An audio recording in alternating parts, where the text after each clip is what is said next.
appeal in the matter of being on the application of SPM and Secretary of State for the Home Department. Yes. My lords, my lady, I appear for the appellant with Ms. Butler, instructed by Duncan Lewis Solicitors.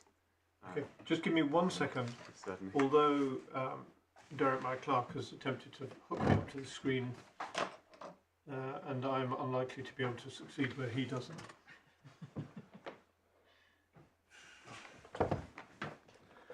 This has come out, that's why.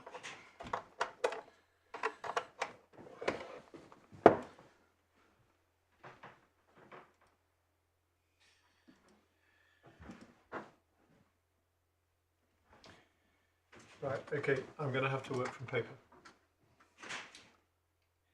My lords, my lady, just given we're working on a mix of electronic and paper sources, there's one slight discrepancy as between the two. It won't cause us too much trouble. In the hard copy, the appellant's skeleton argument is at tab 3 from page 33 onwards, whereas the respondent's skeleton argument is at tab 1. They're the other way round in the electronic bundle. So Okay. to accommodate that, I'll just refer to the paragraph numbers rather than Yes. the page numbers when we refer Thank to you. those. Can I ask the respondent, just so I have it clear, we got sent yesterday by email an updated version of the skeleton. Was it any different from the one that was in the core bundle? Only in the references. I think the reason for it was that we noticed that the references in the core bundle were to a version of the core bundle, which had been changed slightly. I see, okay. But that's it. There's nothing of substance to Thank it. you very much.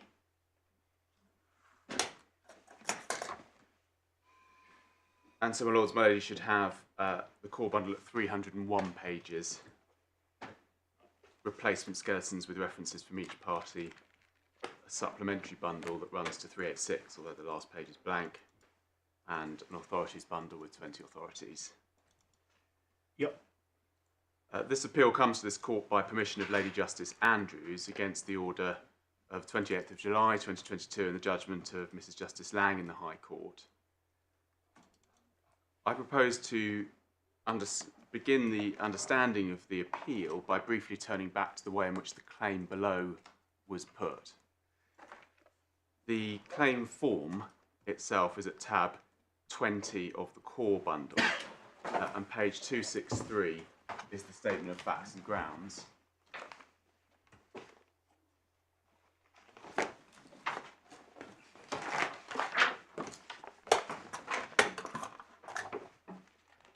And it's apparent from the statement of facts and grounds at 263 from paragraph 1 that when the claim was brought, the claimant was in detention at the time, and so she was at that time, among other remedies, seeking her an order for her release from her ongoing detention.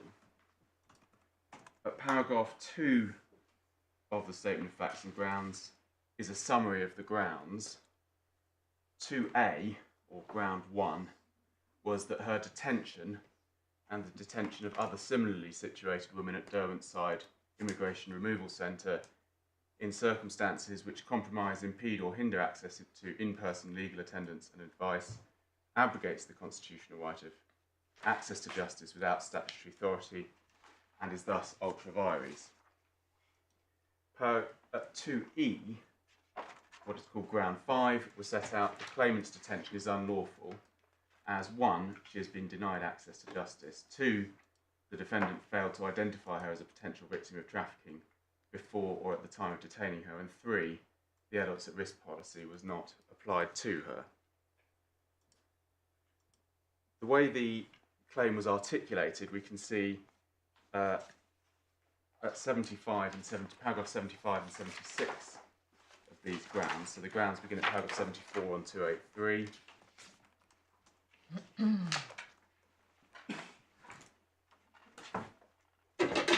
And the first point at 75 is that the effective right of access to justice encompasses in-person attendance and advice.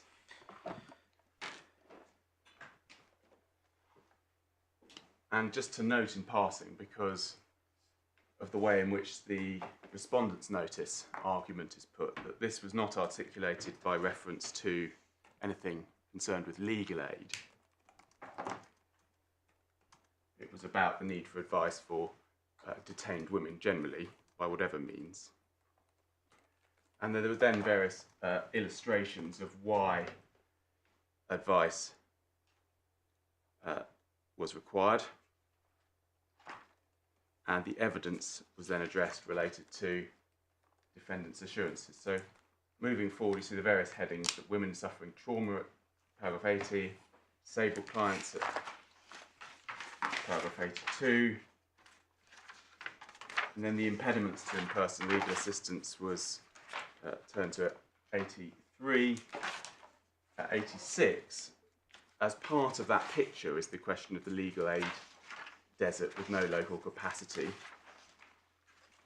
not a single advisor in the county.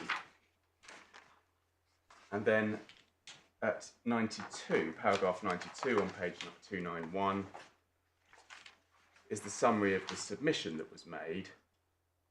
Again, not related to legal aid. Many women detained under immigration powers require in-person legal assistance in order to articulate their claims fully, seek the prompt intervention of the court in respect of matters of vital importance, such as their detention or proposed removal. There is currently no regular in-person duty clinic. Publicly funded in-person representation at Derwentside IRC is not practically possible, and its location and accessibility impose a significant impediment to privately funded representation. At 96, the shortcomings of remote-only assistance are summarised, and then the Ground concluded at paragraph 102, by detaining women at Derwentside IRC without effective legal assistance, the defendant has acted beyond her powers. See ex parte Leach, Raymond and Honey. Detention of women at Derwentside under the current arrangements is accordingly unlawful and ultra vires per unison and A. So I've summarised that because the Ground clearly is fully pleaded, and it was not intended as a challenge to the provision of legal aid. It's articulated very clearly as a challenge to the detention of women, and in particular of the claimant at Derwentside under the arrangements in place. So that was ground one against which this appeal proceeds. Ground 5 is also relevant to understand. Ground 5 starts at page 299 of the bundle, paragraph 126 of the grounds below. And ground 5 was concerned specifically with the detention of SPM. The main point, or the first point, was that she was detained unlawfully by being held without access to legal advice. So that depended upon ground 1 in that component. The two principal points then are that the defendant's policy is that detention should not be maintained for vulnerable detainees. The claimant was vulnerable as a potential victim of trafficking and exploitation. That should have been identified pursuant to the Rule 35 report that identified her scarring and her account of some exploitation. That should have identified her as a potential victim of trafficking and would have resulted in her release. So that's another separate ground. The court's not concerned with that ground today. What happened with that ground? I think Mrs. Justice Lang adjourned, didn't she, to deal with that separately? Just can you help us in updating us what's happening? Yes. So tab 11 in the core bundle is Mrs. Justice Lang's order. I don't think I was gifted with any tabs. It's page 95 of the bundle. Yes. So didn't she adjourn it off? Yes. So I just wanted to know what has happened. That's right. Well, nothing further has happened. That's stayed until the outcome of this appeal. Thank you very much. And the reason is that if this appeal succeeds, it may follow that the detention of the claimant is unlawful by reason of the failure to provide access to justice, and so the further day and the detailed consideration of the vulnerability issues falls away, or the necessity of it falls away.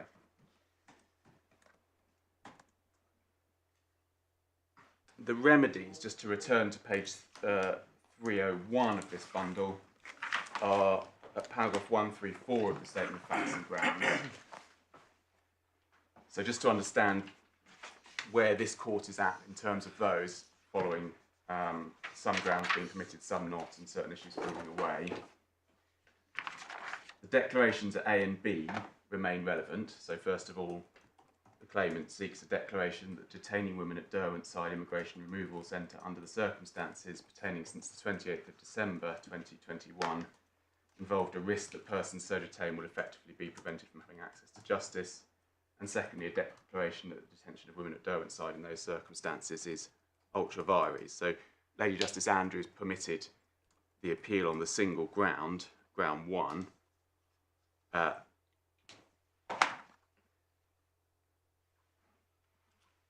In that order of Lady Justice Andrews, which we have at page 50 of this bundle,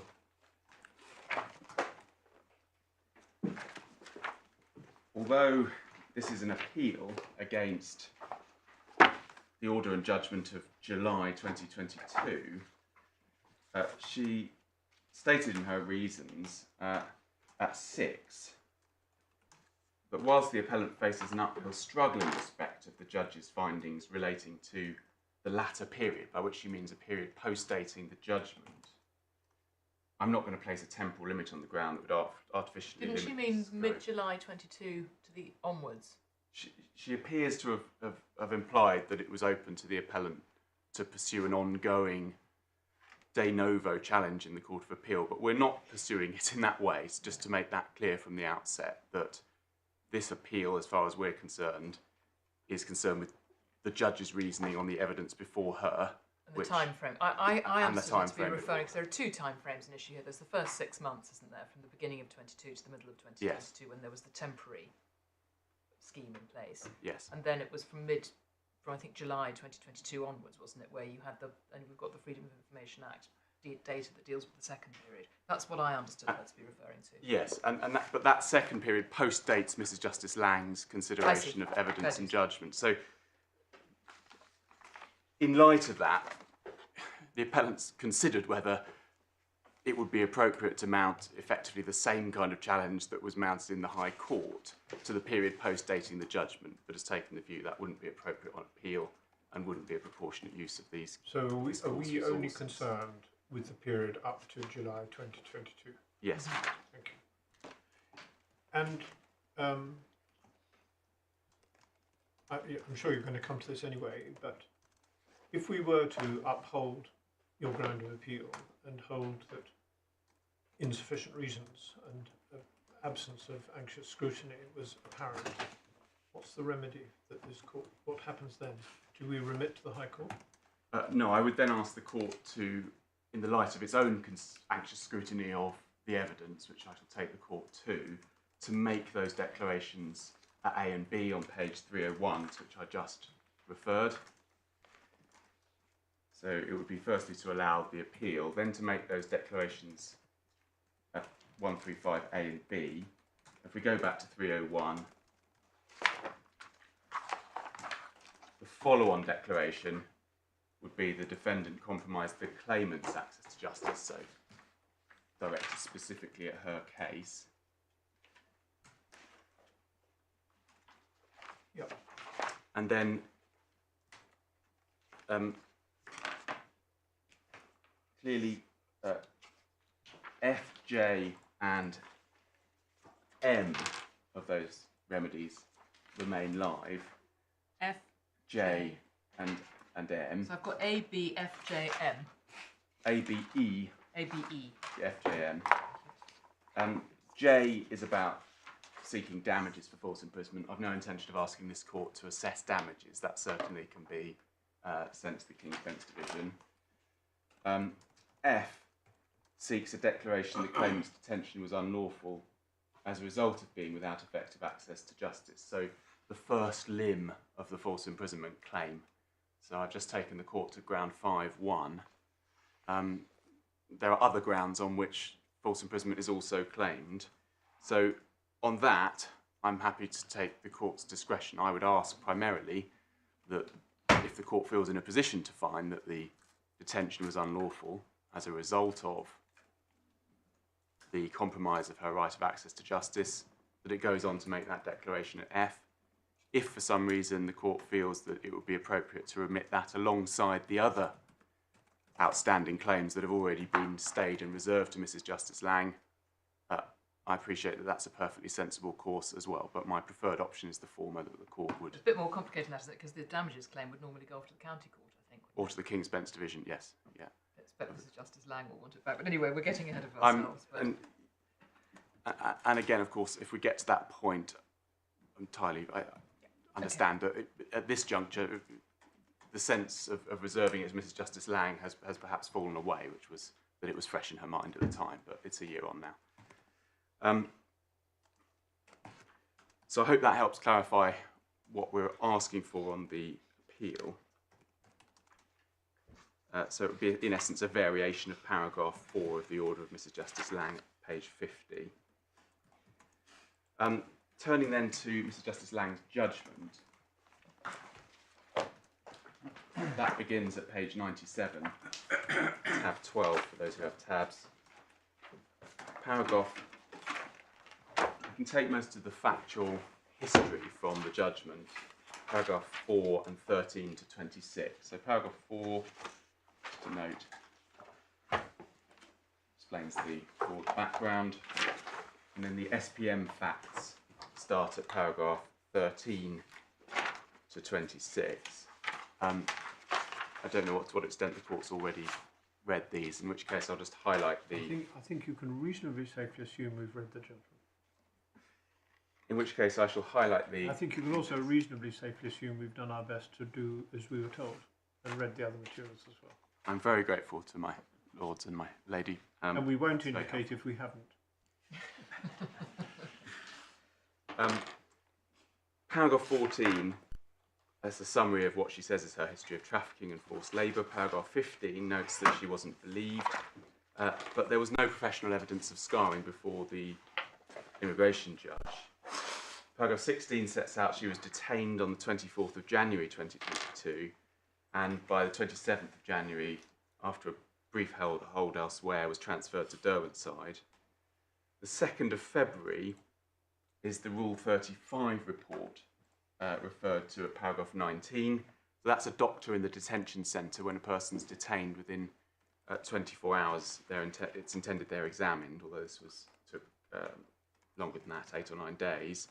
But he identified scarring consistent with her account. The 4th of February, so day 11 of her detention, she managed to obtain a solicitor through Women for Refugee Women, and just referred to her own witness statement, which explains that she found that solicitor via the charity. That's paragraph 14 of her statement at Supplementary Bundle 212. We'd like to turn that up, though. Paragraph 25 of the judgment. On the 10th of February... And as I understand it, yep. There were 2 difficulties when SPM spoke to Ms. Parrott. The first was remediable, which was that she was hard of hearing, so Ms. Parrott had to speak to her. Yes. The second was not immediately remediable because there was no interpreter. The finding of a Zulu interpreter was difficult. Ms. Parrott talks about that in her witness statement, yes. So, but at the period we're talking about, 4th of February 22, paragraph 21, that was the position. Yes. So, as I understand it, during the conversation, Ms. Parrott recognised that SPM was hard of hearing, and so spoke louder. Yes. So if we take that up, it's the last 4 lines of 21. Yes, and we've got her Ms. Parrott's statement at SB 204, Supplementary Bundle 204. It's paragraph 30.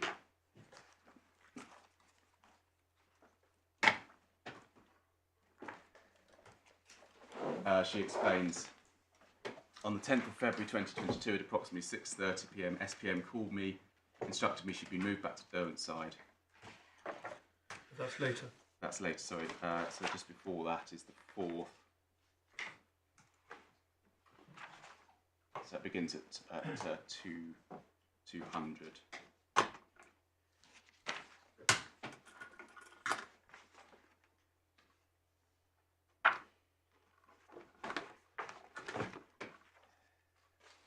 it's at paragraph 44 of her statement. The point my lord picks up is the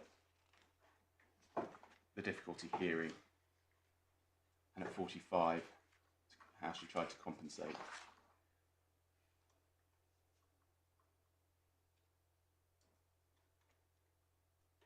Thank you. And we see while we're at that statement then at 204, Ms. Parrott attempted to organise it. So the claimant was transferred from Derwentside to Colnbrook, which is near Heathrow. See that at paragraph 29, 30, 31. And she, at paragraph 26, had booked a face-to-face appointment for 9 AM on the 11th of February. But in the event, SPM was moved, we see at 34, from Colnbrook back to Derwentside, and she wasn't able to maintain that meeting with her.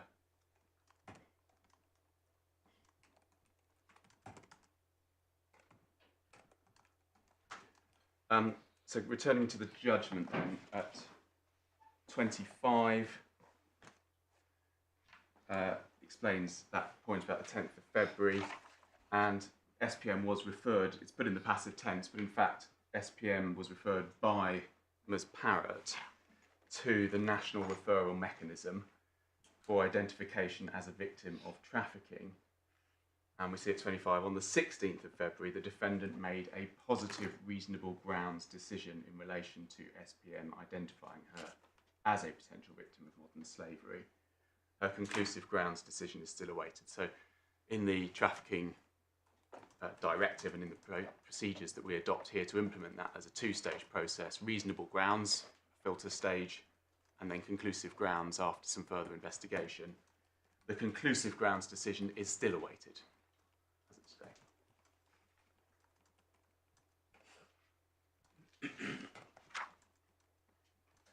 And this is in very non-technical language, but the effect of a reasonable grounds is that the Secretary of State will treat the subject for the time being as a victim of trafficking or whatever it may be. Yes, as a potential victim of trafficking. But there is the prospect that it may become, that may change with the future when you get to the next stage. That's right, yes. The primary relevance in terms of her detention, this is a claim seeking to challenge her detention. It led to her being released. Is that, well, it should have led to her immediate release because, as one can see from this very case, the timescales for the conclusive grounds decisions are lengthy. A person cannot be removed in the interim. The power of detention is detention pending removal. And so the reasonable grounds decision should have been followed by her release. In the event, it took a further 9 days until the 25th of February for the solicitors to agitate for that and for it to be put into motion. So on the bit that's reserved to Mrs. Justice Lang, one of the claims is she should have been identified much earlier as a victim of trafficking. She should have been released very quickly.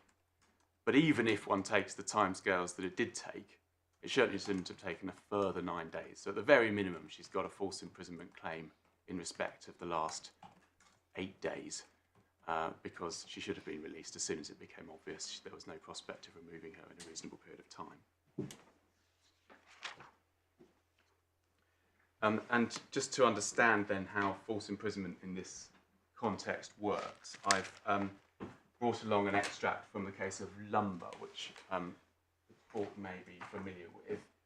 It's the leading Supreme Court authority on immigration detention.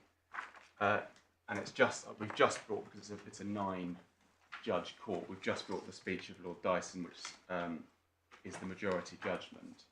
If my junior could hand those up, I'd be grateful. And it's paragraph 65.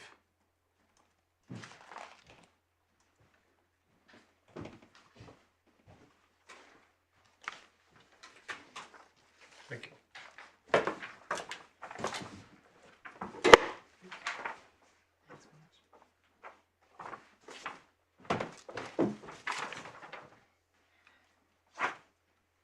So just starting above at 64, trespassory torts such as false imprisonment are actionable per se, regardless of whether the victim suffers any harm. An action lies even if the victim does not know he was imprisoned.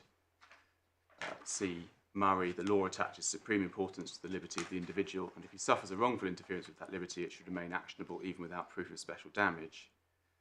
And then at 65, all this is elementary, but it needs to be articulated. Since it demonstrates there's no place for a causation test here, all the claimant has to prove in order to establish false imprisonment is that he was directly and intentionally imprisoned by the defendant, whereupon the burden shifts to the defendant to show that there was lawful justification for doing so. As Lord Bridge of Harwich said in Ex parte Hague, the tort of false imprisonment has two ingredients: the fact of imprisonment and the absence of lawful authority to justify it. And why are you citing that to us? To understand, because this at root is a false imprisonment claim. It's a claim that the claimant was detained without lawful authority. So detention here is not an issue. The question is the lawful authority for that detention, the power to detain, vitiated by some material public law error that bears on that decision to detain? And we can see the way that's articulated by Lord Dyson at 66, A to B, when he says that in the present context, 4 lines down, there is in principle no difference between a detention which is unlawful because there was no statutory power to detain, and 2, a detention which is unlawful because the decision to detain, although authorised by statute, was made in breach of a rule of public law. For example, if the detention is unreasonable in the Wensbury sense, it is unlawful under nullity. The importance of Annus Minnick is it established there was a single category of errors of law, all which rendered a decision ultra vires. And so the 3 arguments the claimant advances for why her detention was unlawful. The first is the one with which this court is concerned, that her detention lacked vires because it was in a place which compromised or abrogated her right of access to justice, there being no express statutory provision authorising detention in such a place. The other 2 arguments, the ones reserved to Mrs. Justice Lang, are that the exercise of the authority was vitiated by public law errors in failing to identify her as vulnerable pursuant to the Rule 35 report and her potential trafficking history. A, very early on in the detention, or B, at the very latest by the point at which it was recognised there were reasonable grounds in that respect.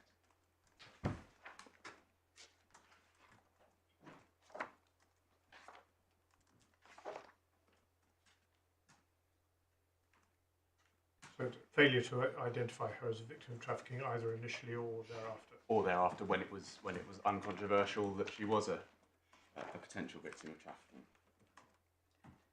Mr. Goodman, can I just go over just to make sure I've understood Yes. the case? You say this is a false imprisonment case because although there was statutory authority to detain, that was vitiated by public law error, and the point that concerns this court is your submission that the public law error was the lack of effective access to justice in the form of a lack of face-to-face contact with solicitors. Is that right? Yes. So as a summary, my lady, obviously, elaborate that, please. Yeah.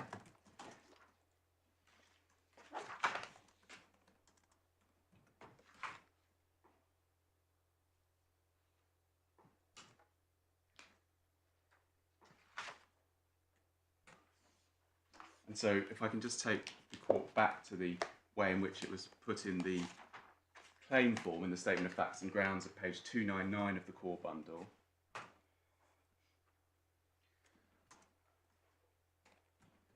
Paragraph 126 is the round 5 claim, so these are the unlawful detention bit. The defendant's detention of the claimant without access to legal representation renders the detention unlawful. Had the claimant been provided with effective and timely representation, she would have been released at an early stage. That's a causation test that goes to damage. At 127, the claimant further contends the defendant unlawfully failed to identify the clear trafficking indicators. And at 128, the claimant was at all material times an adult at risk within the terms of the defendant's policy and should have been identified as such. Had she been identified as an adult at risk with clear grounds for a fresh claim, she would not currently be in detention. So those were the 2 points that Mrs. Justice Lang reserved at 127 and 128 to herself.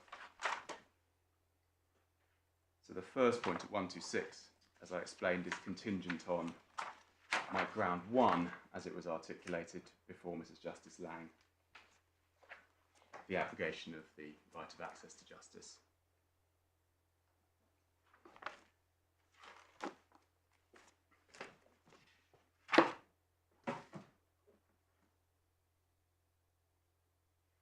So returning to the judgment then, it's at core bundle tab 12, which is relevant. Sorry, can I pick up paragraph Yes, 126, please? I just want to be clear. I'm just trying to understand, just be clear about the case. There are really 2 points that you make here. The first line is the point that I understand you to be making before us right now, which is that the lack of access to effective legal representation vitiates the authority and renders the detention unlawful. And that's a different point, strikes me, from the notion, the causation point you then go on to make, that if she'd been provided with effective and timely representation, she would have been released at an early stage. Those are 2 different Correct. points, aren't they? Yes, the causation point is there because that's relevant to whether she would be entitled to any damages, because if you can't show that, then you don't get substantial damages. That's what Lumber established. The causation. But the point of law is the first point, Correct. which is the vitiating the legal authority to detain. Yes, my lady. And so the way I will put it under ground 1 when we get to it is that there's a power to detain. It was paragraph 16 of Schedule 2 to the Immigration Act 1971. And then under paragraph 18, that power could be exercised in places designated by the Secretary of State. Neither of those powers have any express words which entitle the Secretary of State to exercise them in ways which limit the ability of the detainee to access justice via accessing a lawyer. And so where that power is detained in such a way as to compromise, hinder or impede the ability of a detainee to access their lawyer, it is beyond that, the scope of that power Face-to-face access. as understood. Am I right in thinking that when you talk about access, for the purposes of this appeal, you are always talking about face-to-face access? Yes. I'm going to interrupt you again on that.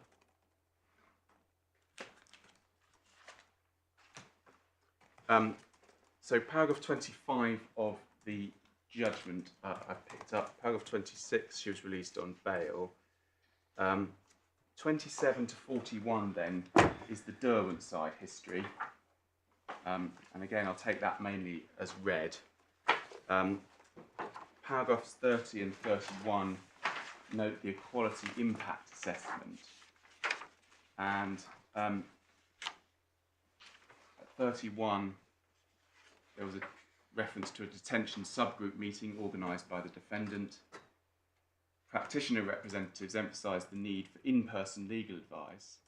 Ms. Frances Hardy, the defendant's representative for operational policy within detention and escorting services, confirmed that procurement for DDAS at Derwentside would be for in-person advice, which was a priority.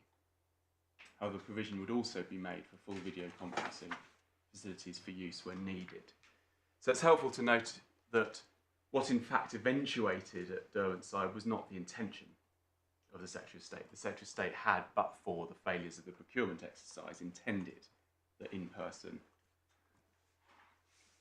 legal advice would be on offer as part of the scheme it offered.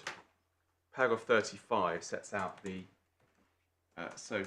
DDAS surgeries, so-called.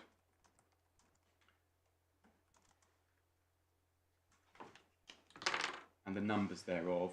From the 1st of January to date, there had been 44 surgeries, 109 appointments had taken place by phone, and 63 by video conferencing platforms. So where it says 44 DDAS surgeries there, are those face-to-face? No, those are all remote. Those are all remote. Yeah. And 109 appointments.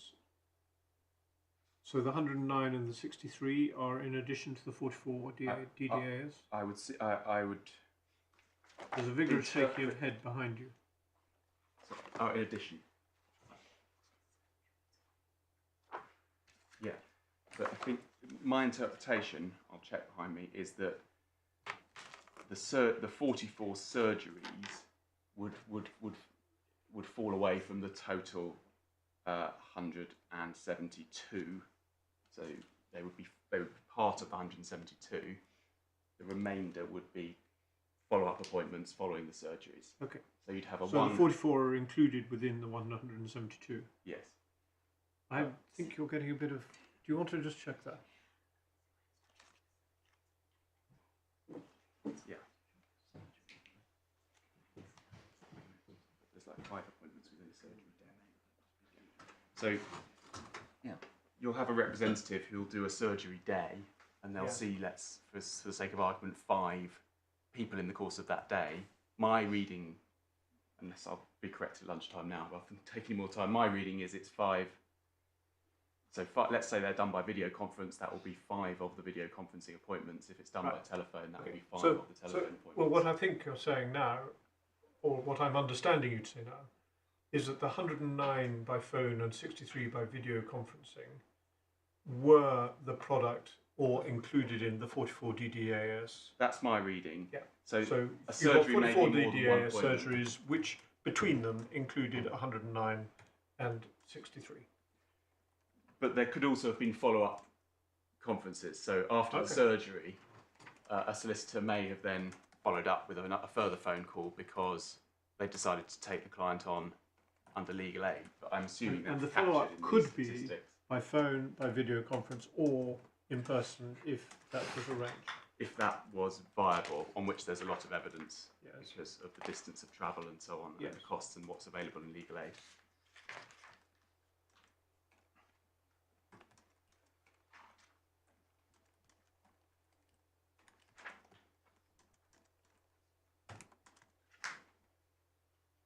So at 41, we see Mrs. Justice Lang's summary of the statistics, but it's probably better to just go back to the actual witness statement where this is set out because it's perhaps a little more complete.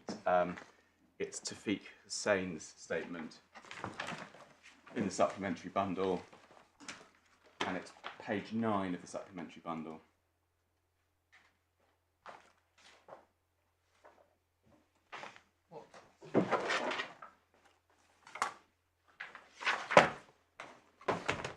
So he's summarising here data provided by. So I'm not there. I've got something else at page 9. Do you have a table at the top? Hold on a minute. Sorry, I just found his first witness. There is part there. 1 and I've got part it. 2 It's rather the second confusing. statement. They're filed back to front, aren't they? Anyway, I've got it. It's all right. You have it. It's Tawfiq Hussein's statement. It should start at page 1 of my bundle anyway. Page 4 of my bundle. Yeah. Paragraph 13 explains the number of in-person legal visits between the 1st of January and the 31st of March 2022, compared with the approximate number of men at each period is therefore as follows. So this is drawing together the various Freedom of Information Act requests. So this was the first quarter. And Derwent's side, there are 4 legal visits in the first quarter, as of 166 women detained in that period. And he's compared that because there was a discrimination ground. He's compared that to the men's detention centres and then set out a ratio of legal visits to detainees. And then at 15, he says, a further parliamentary question was asked by the Bishop of Durham on the 6th of June 2022 as to the number of in-person legal visits. And the answer on 20th of June confirmed there have been 6 in-person legal visits between the 28th of December and the 7th of June. So he infers there were 2 other legal visits between the 1st of April and the 7th of June. And then we see at 16, the bit that we were just trying to navigate about 44 surgeries encompassing, there's the word that explains my Thank you. answer, 109 appointments by phone and 63 by video conference. And the actual responses, if my lords and my lady want them, are then annexed directly after that.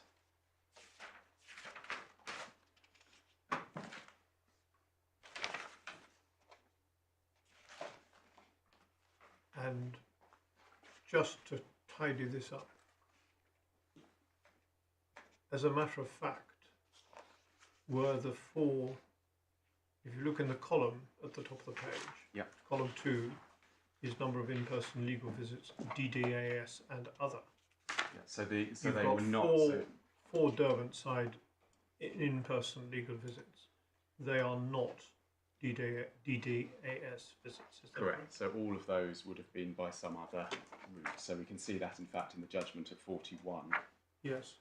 where Justice Lang puts together some of the Yes. various sources and explains that there were no DDAS visits. And so that, in all probability, since the first contact is likely to be a DDAS visit or a DDAS appointment of one sort or another, those four are likely to be follow-ups after DDAS. Well, Vigorous nodding behind you. there's a number of possible routes. That is one possibility.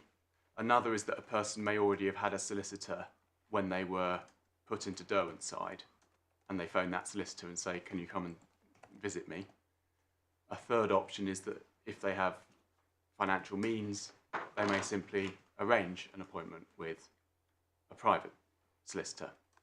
Or their husband may do. But we don't know. Or we don't know of the four how that breaks down, but those are the possible explanations for the 4 visits. Thank you.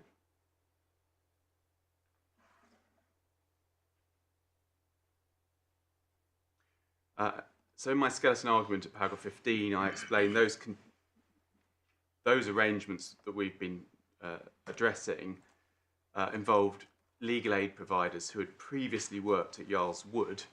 So Yarl's Wood was the previous immigration removal centre that detained women, being invited to operate a remote DDAS surgery at Derwent's side. And the judge notes at 33 of her judgment that the default arrangement was to conduct DDAS surgeries by telephone. Video conferencing of facilities were available, but were used in approximately 1/3 of surgeries.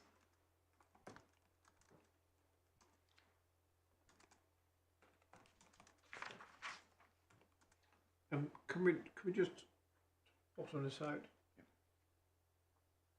The default was by electronic means, with the, as it were, the first remove to video conferencing. Yes. But if, in the course of a DDAS appointment, either the solicitor or the client decided that an in-person appointment was necessary, then there was no impediment to that happening. Is that correct? If an in-person appointment was If necessary. at the DDAS appointment, which, as you've explained, is vanishingly unlikely to be in person, Yes. predominantly telephone but also video conferenced. If in the course of that DDAS appointment, either the solicitor or the client felt there was a need for an in-person appointment, Yes. there was no technical impediment to such an appointment happening. If by technical, my lord, means a solicitor would not be turned away at the door because of some form of policy or whatever, there was nothing of that nature. There was no prohibition on a solicitor entering the... No, prohibition is a better word. I was trying to stick to impediments, but I think prohibition is a better word. So there's no prohibition. So, but your follow-up to that will be, but the legal aid rates weren't sufficient to justify most solicitors travelling. See the evidence of the solicitors. And Duncan Lewis had closed their office. Yes, so you'll have seen from the evidence of Dr. Loosley, Ms. Patel and Mr. Hussain an analysis of the difficulties at that time faced in terms of attempting to visit a client, because the journey was 5.5 hours, impossible in a single day. Legal aid doesn't cover overnight stays. In the alternative, there's not a single immigration solicitor in County Durham. There's a very limited number in Newcastle. There's a wealth of evidence on that. So that's the practical impediments or hindrances that form the but to the no prohibition. Yes. In the real world. Yes. Okay, thank you. And so my Lord alights upon a key question here. Clearly, a rule that said no lawyers may enter would fall very closely within the category of rules that have been looked at by the courts in all the prisoner rights cases. Daly, Leach, Anderson, that I'll come to in due course. And it's fairly obvious, looking at those authorities, that such a rule would be ultra vires. If the Secretary of State, as a matter of executive authority, decided to prohibit solicitors from attending. What we're asking is, does the fact that it takes place as a practical arrangement, which is not an entire prohibition, but is a real world impediment, does that make any difference? My submission obviously is no, it doesn't. But we can come to that in due course.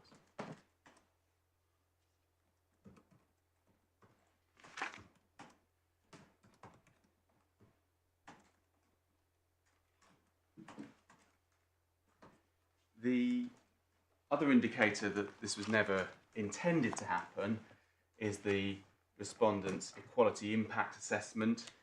We have that at page 133 of the supplementary bundle, and that acknowledges the difficulties for those detained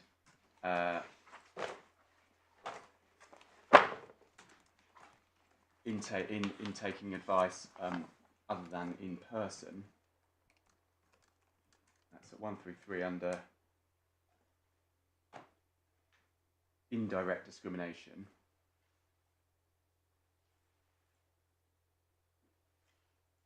So 5 lines down under indirect discrimination. For some people detained, it may be easier to receive such advice face-to-face from a speaker of their first language rather than over the telephone. The legal aid agency will set up a detained duty advice scheme or internet. The legal aid agency will set up a detained duty advice scheme on the same basis as in other IRCs, and the LAA is tendering for service. So the respondent's own equalities impact assessment anticipated that an in-person advice scheme would be operating when the detention centre operated.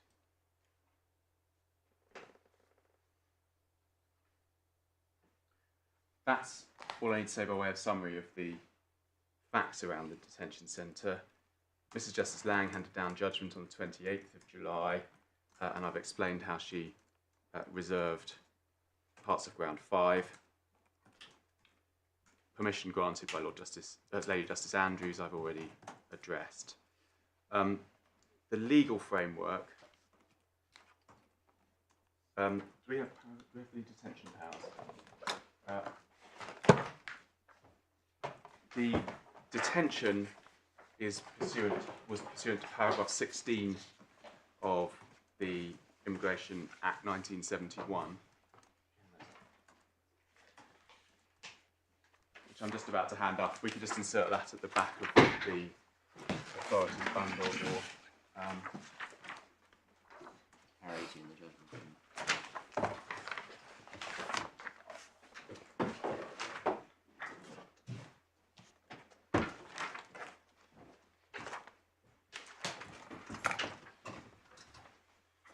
Thanks.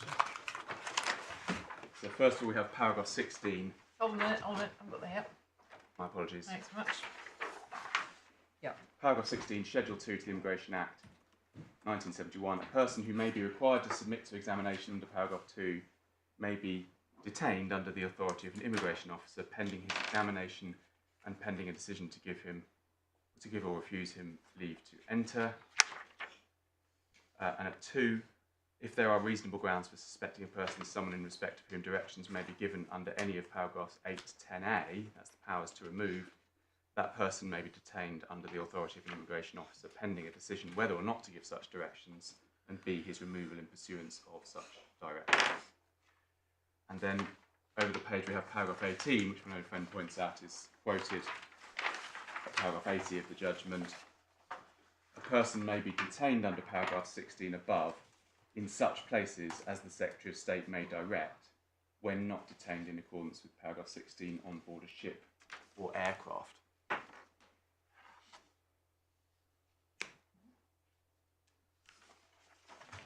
As the judge notes, there are other powers of detention, but this is the relevant one for purposes of this claimant, this appellant.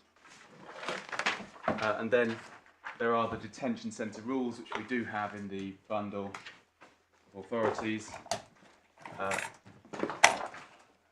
the most relevant detention centre rules for our purposes are rules 26 and 30.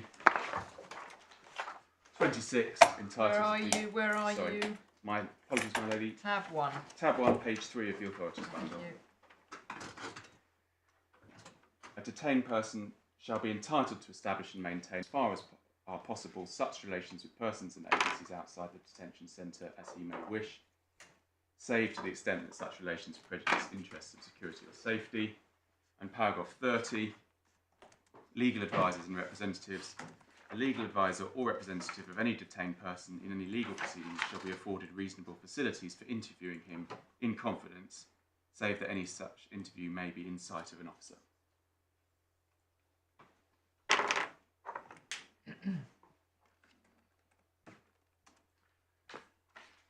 Paragraph 3 of my skeleton argument summarises the principles related to access to justice.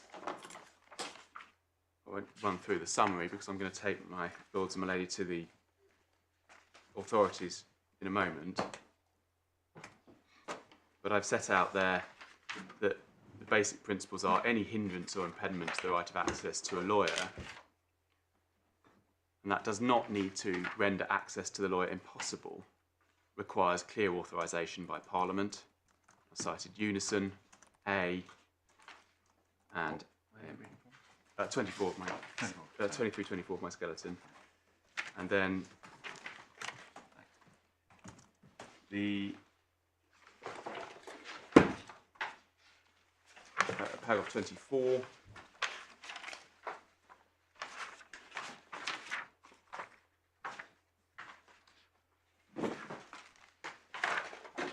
The constitutional right of access to justice requires effective legal advice and encompasses the ability of a detained person to meet face to face with their representative. And I cite a host of authorities, most of which I'll take the court to shortly. 25. Whether arrangements for access to lawyers in the courts give rise to a breach of the right of access to justice must be assessed in the real world.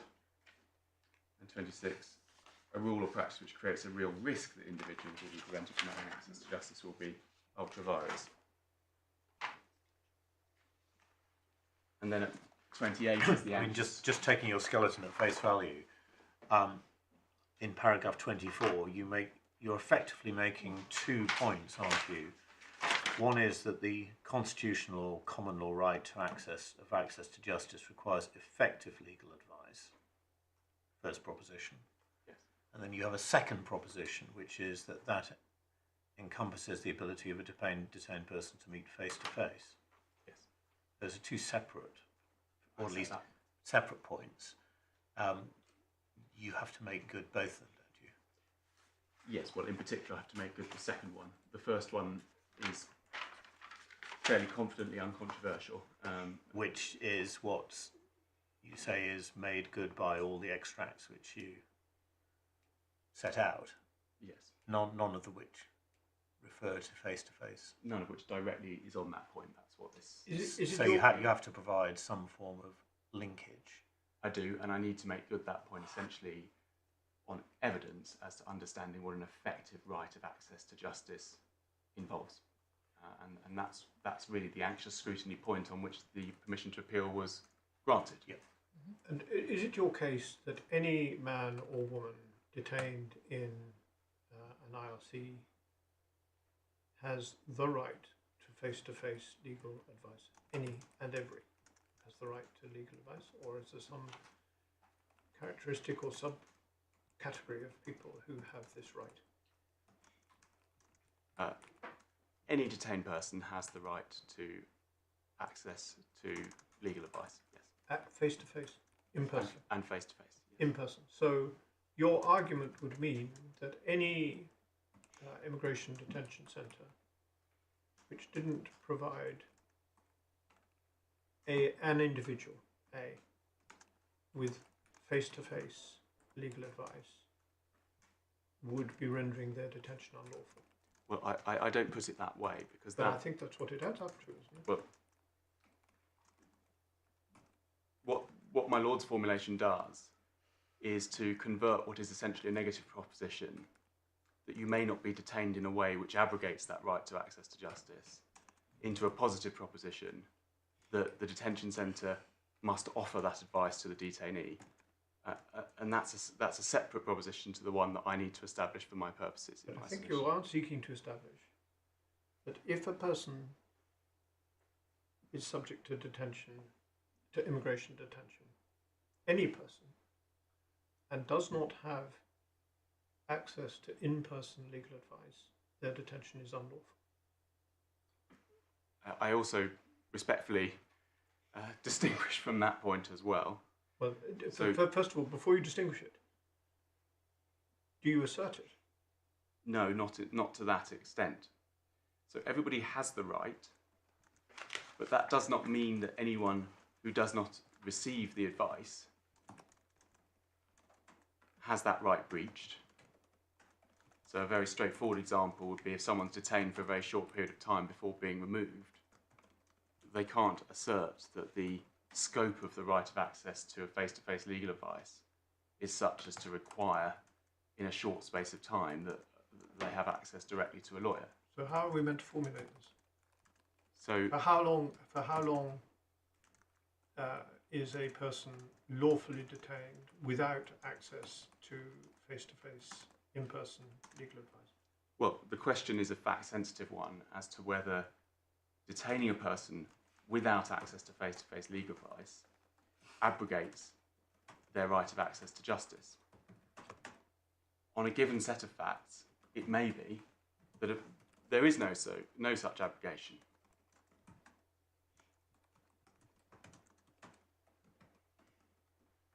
But you want to close Derwentsside, or you wanted to close Derwentsside for everybody.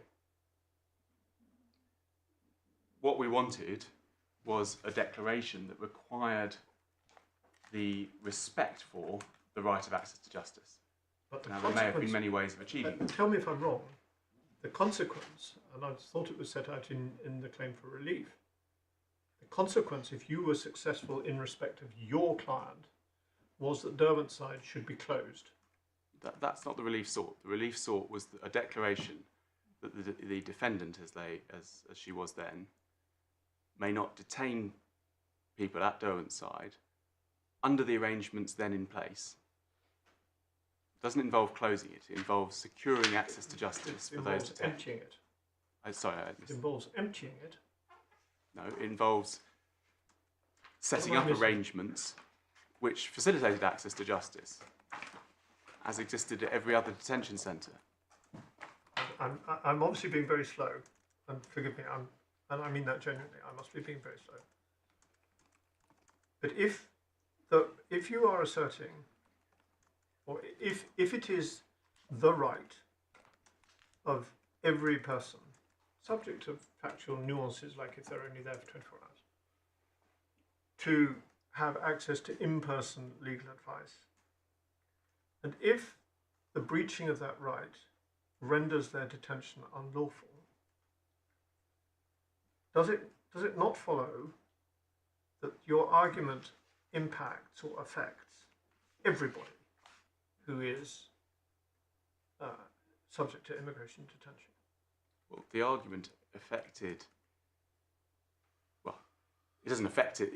If the argument is right, the scope of the Secretary of State's power to detain people is, as a matter of law, limited to a power to detain people under circumstances which did not abrogate the right of access to justice. And so what was within the scope of those powers was to detain people in circumstances where they could access justice. So that involved putting lawyers on site to ensure face-to-face access to justice. That's I mean, this the is the consequence of the argument. putting it, my Lord's question perhaps a slightly different way.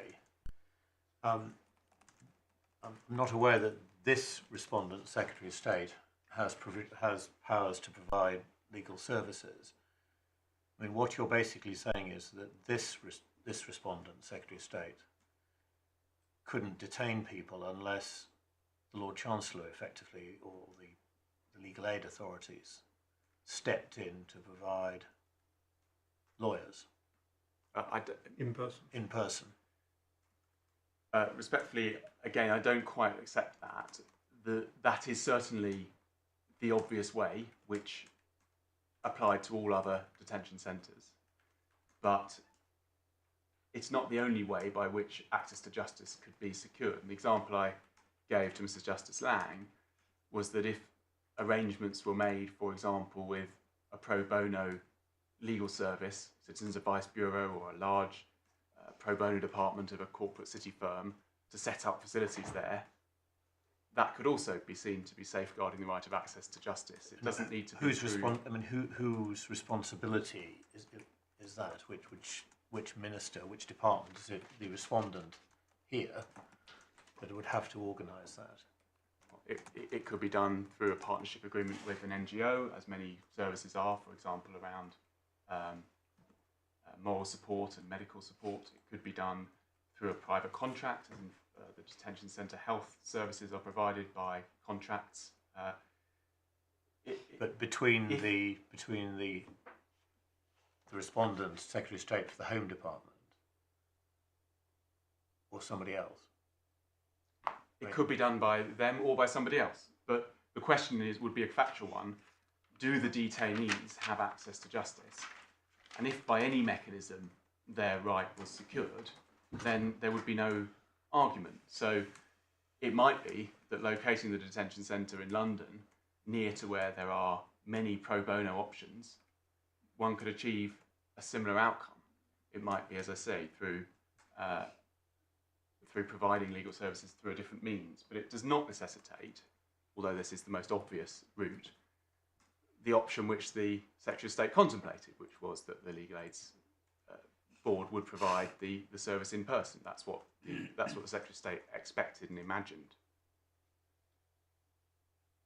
Do you want to intervene on this? Okay, well, at the moment there's a degree of subtlety which is evading me, but I'll leave it for now, and if I'm still confused, as you would say, I may come back to it later and ask for further explanation. But since we're putting our sort of cards on the table at the moment, as it were,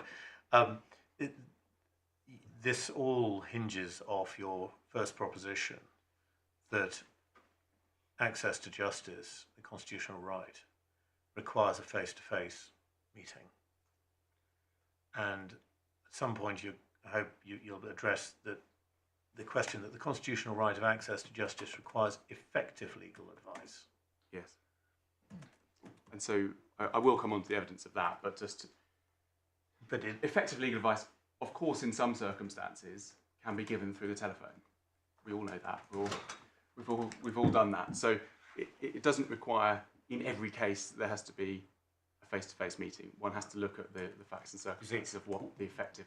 One of the propositions, if you are right, that one of the factors in this case is that experienced lawyers operating in this field can't be found locally to do inside.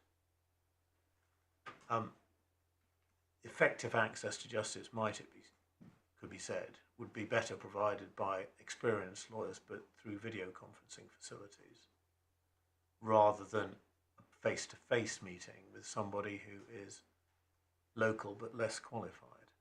In some circumstances, yes. In other circumstances, which I'll go to in detail, where there are difficulties of communication, whether it be through language barriers, technological difficulties,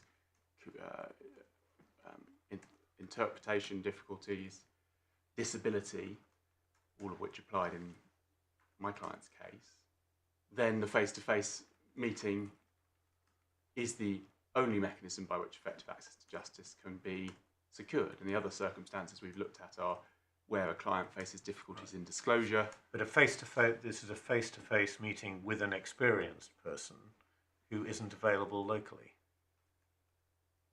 I don't hinge my case on the level of experience of the person in question. You just that's the assume they're level competent. a competent lawyer is. But I thought one of the objections to the operation of Derwent's side is that it exists in what is colourfully described as a legal aid desert.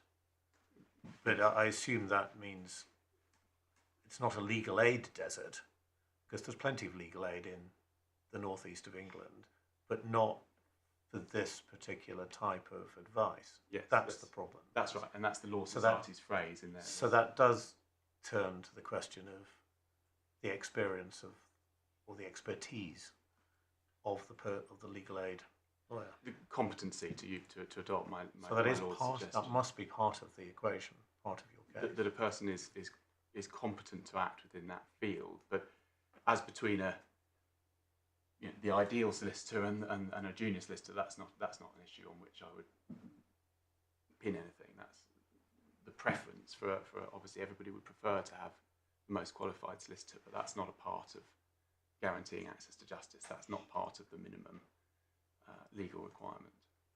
Isn't it? Can I just try and ensure that I have understood the case fairly, Mr. Goodman?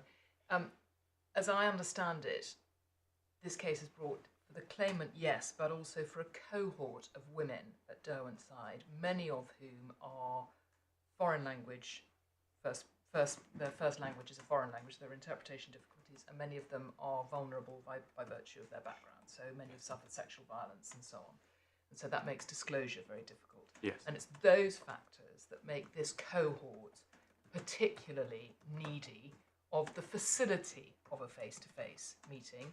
It may not be required in every case. It may be that you can satisfy effective access to the legal process by other means in individual cases. But as a group, you put it that they are more likely to need face-to-face. Correct. And then you look at the circumstances around Derwent's side, and the legal aid desert is really just part of the factual matrix, isn't Correct. it? That it's peculiarly difficult to get face-to-face at Derwent's side because of the travel problems combined with the lack of funding and so on. Yes. Roughly right. I adopt all of that summary. So to take the analogy with Unison, picking up the question of the likelihood, Unison's concerned with fees. The fees didn't stop everybody. The statistics available suggested that imposing fees stopped about 10%, it seemed, of claims going forward in the tribunal. So it has to there has to be a likely proportion. There have to be some people for whom effective access to justice is impeded by the measure that's under question, a combination of measures in the factual matrix.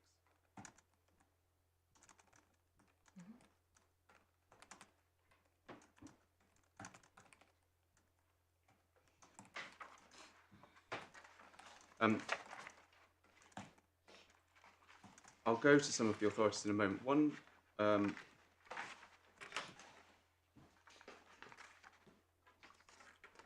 last piece of evidence I might take out of order is that for the respondent, which is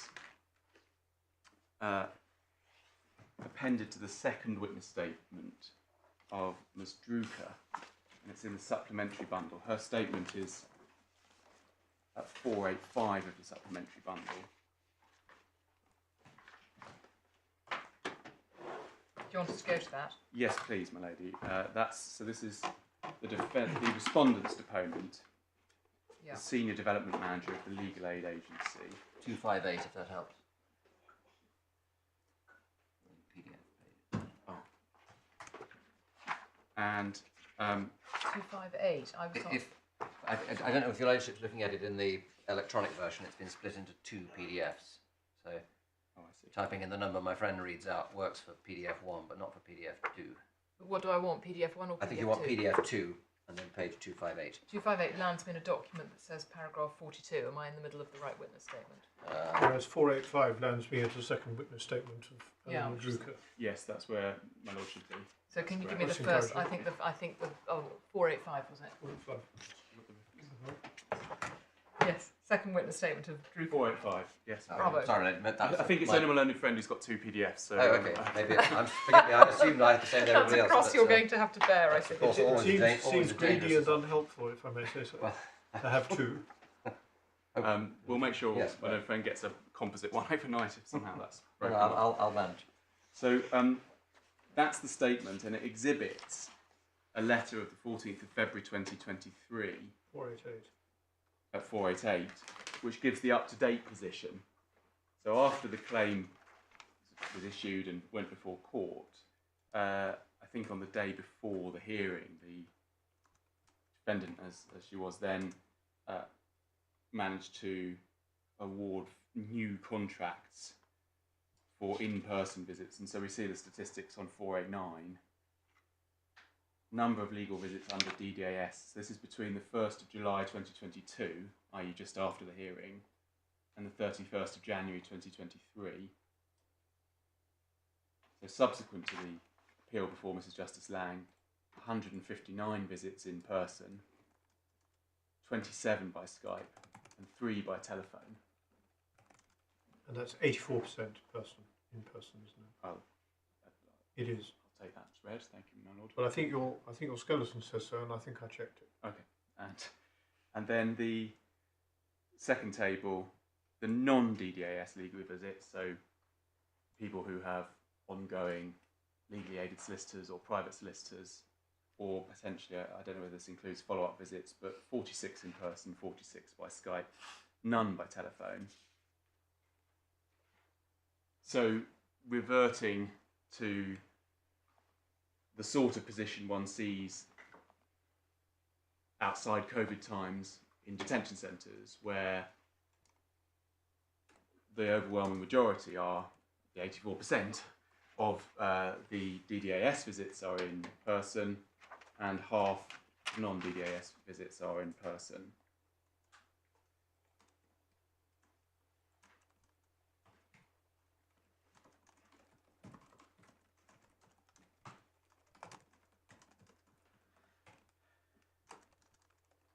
This is the FOIA material, isn't it? Yes, this is it's given by the Home Office to Dr. Loosley, who was one of the deponents in the... And this post-dates the period that you say we should be looking This is immediately after the period with which the court's concerned. So immediately after this claim was heard in the High Court, the position was remediated. And I say nothing about the adequacy of what's going on, but it's certainly in terms of numbers, there's a stark difference thereafter. And I will come back to this because I'm going to address all the evidence in one go, but one inference is that clearly you might infer that lawyers themselves, given it would be much cheaper to use Skype or telephone, consider it helpful at the very least to attend in person. The cynic might infer that they consider it profitable. On the evidence available, that would be an unwarrantedly cynical interpretation, given the evidence that's set out of the effectively loss-making nature of travelling involved, because travel is paid. Because at such travel a low time rate. is not. Is travel, I can't remember, under the new arrangements, is travel time included or not? I'll have to check that. I I can't. think there is evidence. Under about the new that. arrangements, I'm not Yep. so au fait with those, but Yep. the contract is actually been appended by the respondent recently, so we have that. I can find that out. But yeah, the concerns raised by Mr. Hussain, for example, in his evidence, were that Duncan Lewis, the firm instructing me, decided not to participate in this contract because it was uneconomical. It was effectively just a loss-making exercise. So.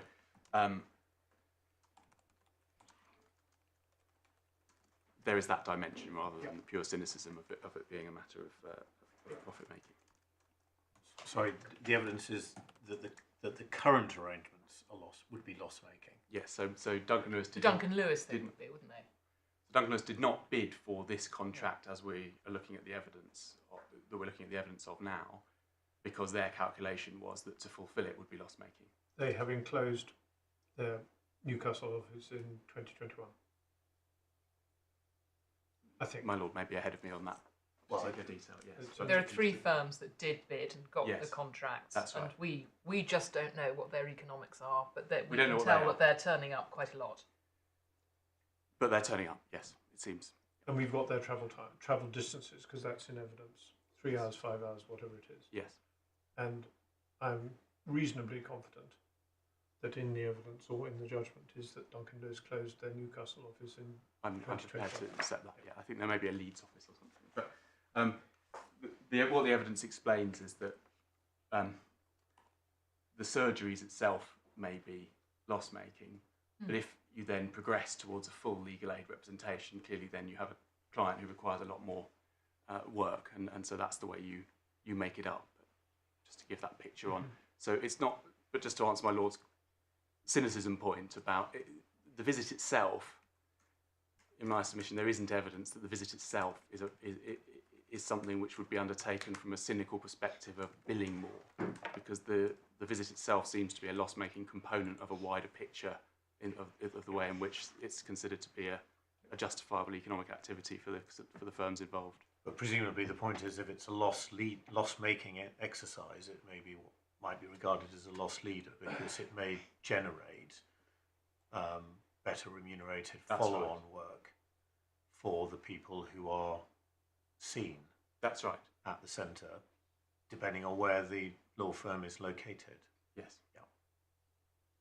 But that the firms are not taking the view, well, we'll try and generate through that extra work solely by remote visits. Even outside the DDAS, half of the visits are in person now that that system has evolved. They're still taking the view of the necessity of that, quite properly in my submission. Just out of interest, while we're with Ms.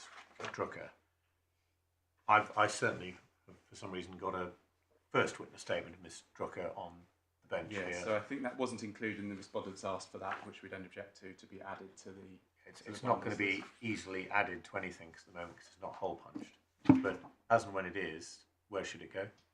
I would suggest at the end of the supplementary bundle. Yes. So Or just before the second statement, by chance? But put the first one before the Alright, second, or is so- that too? we call that 484 Conventional. A, B, C, etc. Okay. All right. Yeah, So at some point when it's hole punched, that's where it goes. thank you.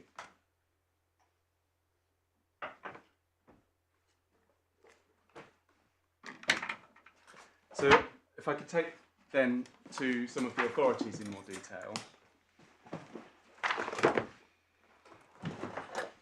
I'll start with FB because that's the most recent, and also because it's about the right of access to justice of people who've exhausted their appeal rights in an immigration context and bears directly on the claimant's situation when she was detained.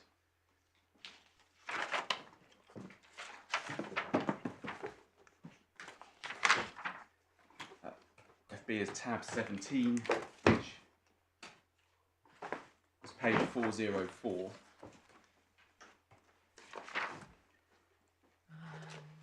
Oops.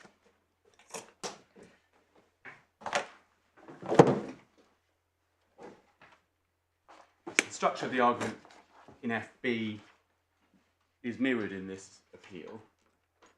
The power with which the Court of Appeal was concerned there was Section 10 of the Immigration Act 1999, which is the power to remove a person who did not have leave to enter or remain but who requires it. And the argument was the power did not contain any express statement that overrides the rights of those to be removed to access to justice, and then is therefore presumed to be subject to that common law right. The facts behind this case: the Secretary of State brought in a policy proposing something called removal notice windows. So instead of a system of removal directions, whereby you're given a date on which your removal is to take place, the policy was you would be notified of a window within which you might be removed. So it could be 7 days or 3 months, but at any point within that window. The problem with the policy as far as the appeal was concerned is that what they called operative decisions were taken within the space of the window. So you could be served with your notice you're going to be removed after 3 days' time at any point in the following 3 months.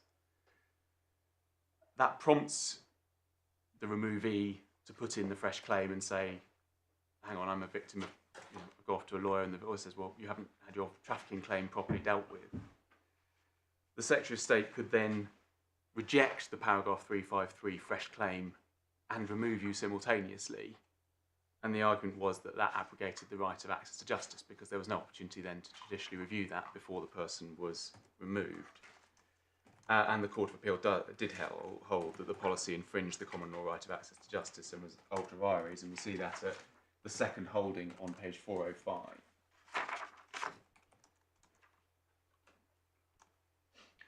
Allowing the appeals, it was well established the common law right of access to justice conferred a fundamental right to effective access to justice in real-world conditions, including the right to be afforded sufficient time to take and act on legal advice, which could only be restricted by the clear authorisation of Parliament in the form of express statutory provision or by way of necessary implication. As in determining whether the Secretary of State's policy unlawfully restricted the right of access to justice, the Court had to focus on whether there was a risk to the right inherent in the policy itself. And at D to E, between D and E, the policy incorporated an unacceptable risk of interference with the right of access to justice by exposing a category of irregular migrants to the risk of removal without any proper opportunity to challenge a relevant decision before a court or tribunal. And paragraphs 1 and 2 of the judgment are on 409.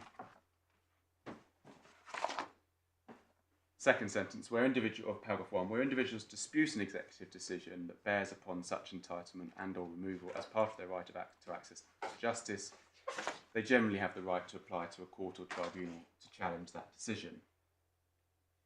And at 2 it explains at the top of page 410, in brief it's submitted that the notice period is too short for those affected to instruct lawyers to make representations that leave to enter or remain should be granted, for such representations to be considered by the Secretary of State, and then for an application to be made to a court or tribunal to challenge any negative decision.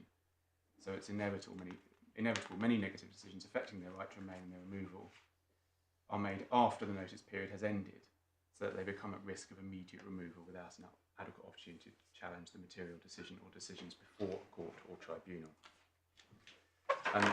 Paragraphs 20 and 22 20 to 22 set out the statutory scheme that was at issue there, citing section 120, and then paragraph 353, which is the fresh claim provisions. Paragraph 23 explains that the statutory scheme strikes a balance between ensuring there is a right to challenge every relevant decision before a court or tribunal, without unnecessarily burdening the immigration's appeal system. Looked at as a whole, it can be seen to restrict access to the courts, in which of course I include a tribunal in the form of an appeal, but does not breach the state's obligation in respect of access to justice because of the availability of a challenge to a relevant decision, including a decision which has the effect of denying the person an appeal or in-country appeal by way of judicial review. In these cases, the right to access to justice thus depends upon a proper opportunity to judicially review a relevant decision. And at 24 at the foot of 24, just above F, however, where such a right of appeal is not recognised, a challenge to the material decisions has to be mounted by way of judicial review, and in those circumstances it's submitted on behalf of the appellants that as a result of the relevant policy, the right of access to justice is unlawfully inhibited. So there's then detailed consideration of the old policy. Paragraph 30 explains that was a 72 hours notice before removal directions policy. So what we see from FB is that this is a case about the time required to prepare a challenge. And so as a category, that's helpful because it's a case about a practical impediment, the limiting of the available time to challenge. Because the impediment with which this appeal is concerned is, in my submission, of, in some respects, an analogous character. It's not about the time opportunity for challenge, but it is about a limitation on the opportunity to challenge a decision. And of course, a very similar context, these are people facing removal as well, through the quality of and the existence of access to legal advice.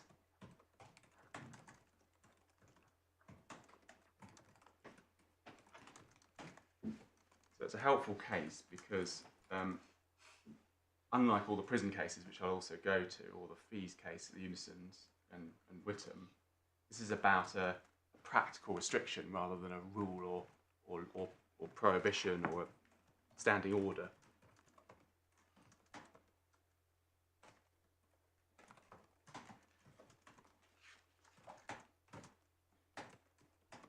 Moving on through the judgment at page 424 of the bundle, paragraphs 58 and 59, this sets out the practical implications of what the court was dealing with.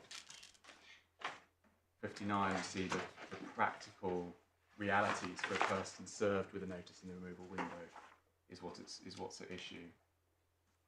Sorry, 58 and 59. 58 and 59 of Lord Justice Higginbotham's Do you want judgment. to go? I haven't read this in advance. Do you want us to read it? Yes, if the court would read 58 and through to 59 2, Okay. that would be quicker. I'd be grateful.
So that helps fill out my, in answer to my Lord Justice Snowden's question about the purpose of the DDAS appointment. Here it's under a slightly different name, DSA, but it's the same general scheme.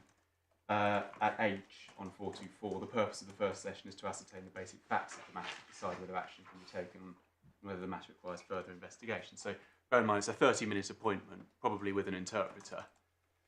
So one might think it's actually less than 30 minutes in terms of what one might imagine can be done in that period of time. and it explains that thereafter, if there is a matter worth raising, the solicitor can then grant legal help or may have to apply for funding, potentially exceptional funding, as we see 59.2. So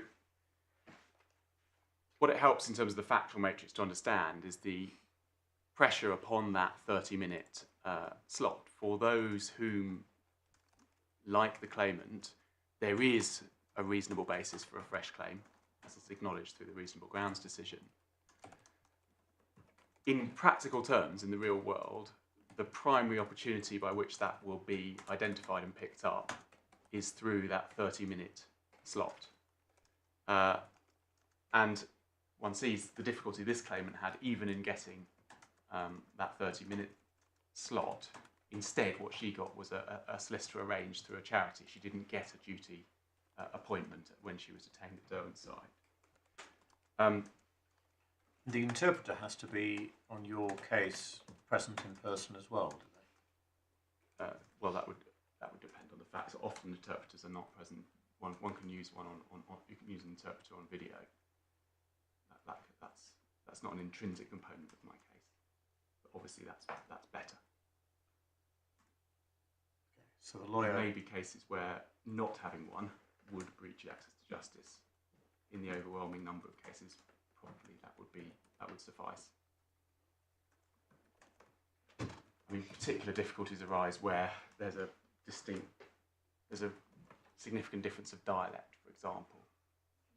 That can cause real problems for interpreters, and in those cases, it may be that remote attendance wouldn't guarantee access to justice.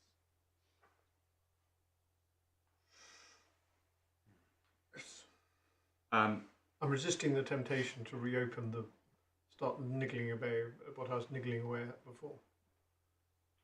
But why doesn't the necessary provision of an interpreter fall within the ambit of your claim as well? As an essential ingredient to providing proper legal advice. My submission is it could do. So if the solicitor decides, well, I can't understand, I've not been able to get proper instructions, I'll have to come back. I mean, that would be the obvious mechanism for securing that component, that you could use that 30-minute appointment for the triage purpose that it's clearly designed for. And if that involved a complete inability to get proper instructions, then you may have to come back with an interpreter. But I'm not suggesting that for every appointment you'd have to turn up with the interpreter, and indeed for someone like my client who speaks a language for which finding interpreters is extremely difficult, that would impose a practical obstacle beyond which I'm advocating for. But unless I've misunderstood you, you're saying the lawyer has to be in person. It doesn't have to be in person, but in order to guarantee access to justice, the prohibition or the impediment to lawyers being in person created by the conditions at Derwent's side is the impediment to access to justice. So what conditions, you'll need to be quite specific, what conditions at Derwent's side impede lawyers being present? I thought we understood there was no impediment to lawyers being present at Derwent's side. So you're saying that there aren't lawyers in the surrounding boroughs? It's the combination of factors that collectively formed a set of circumstances which in the real world resulted in only 4 visits in a 6-month period. And those circumstances were that the surgeries were held primarily by telephone or video conference, that Derwent's side had been moved from a place easily accessible to a central location of many forms of legal service, i.e. quite near London on the Thames Link, to a place extremely remote, that in its remote location... Well, remote from London? Remote from legal services, that's the legal aid desert, from immigration lawyers. So where women were detained at Yarl's Wood, it was very straightforward to visit women in the detention centre.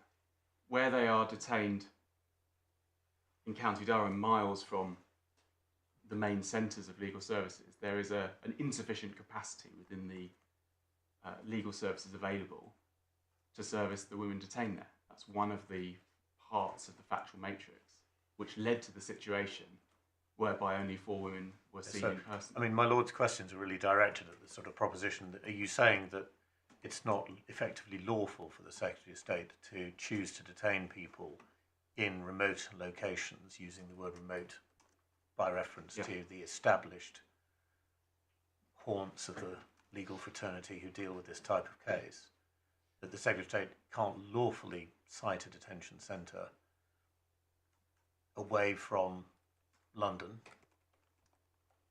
or what, has to make arrangements to fund to compensate for the the disadvantage. existing lawyers in London to move or to be paid better to go, to make it economic for them to want to visit, quotes, remote locations. So Is that what it amounts to? no, that's a Tendentious stereotyping. way of putting it, yeah. the to take a more extreme example, because it may help to just conceptualise it. If the Secretary of State, and not beyond the realms of possibility, decides to detain asylum seekers or removees on an oil rig in the North Sea, patently they will not have access to lawyers in those circumstances. Not face-to-face access. And certainly not face-to-face. However, if the Secretary of State set up a Citizens Advice Bureau, funded it to be in situ on the oil rig, then the remoteness of the location as an impediment would fall away. So the Secretary of State has power under paragraph 18 to designate places as immigration detention centres to the extent that they are places where that abrogates the right of access to justice. The Secretary of State, that is outside the scope of that power, unless some compensatory measure is in place, in which case the argument would not pertain. So whether that be the bottom of a coal mine or an oil rig, or to take the more extreme examples. But the structure of the argument is the same because of the factual matrix that no surgeries, insufficient local capacity, the distance from where there is sufficient capacity, the distance from established networks of, in Yarl's Wood there was a huge range of befriender organisations, etc., who were able to go in, find lawyers, say, do some of the work, etc. All of those things, by moving it to County Durham, impacted on the ability of the detainees to have access to justice, as reflected strongly in the statistics.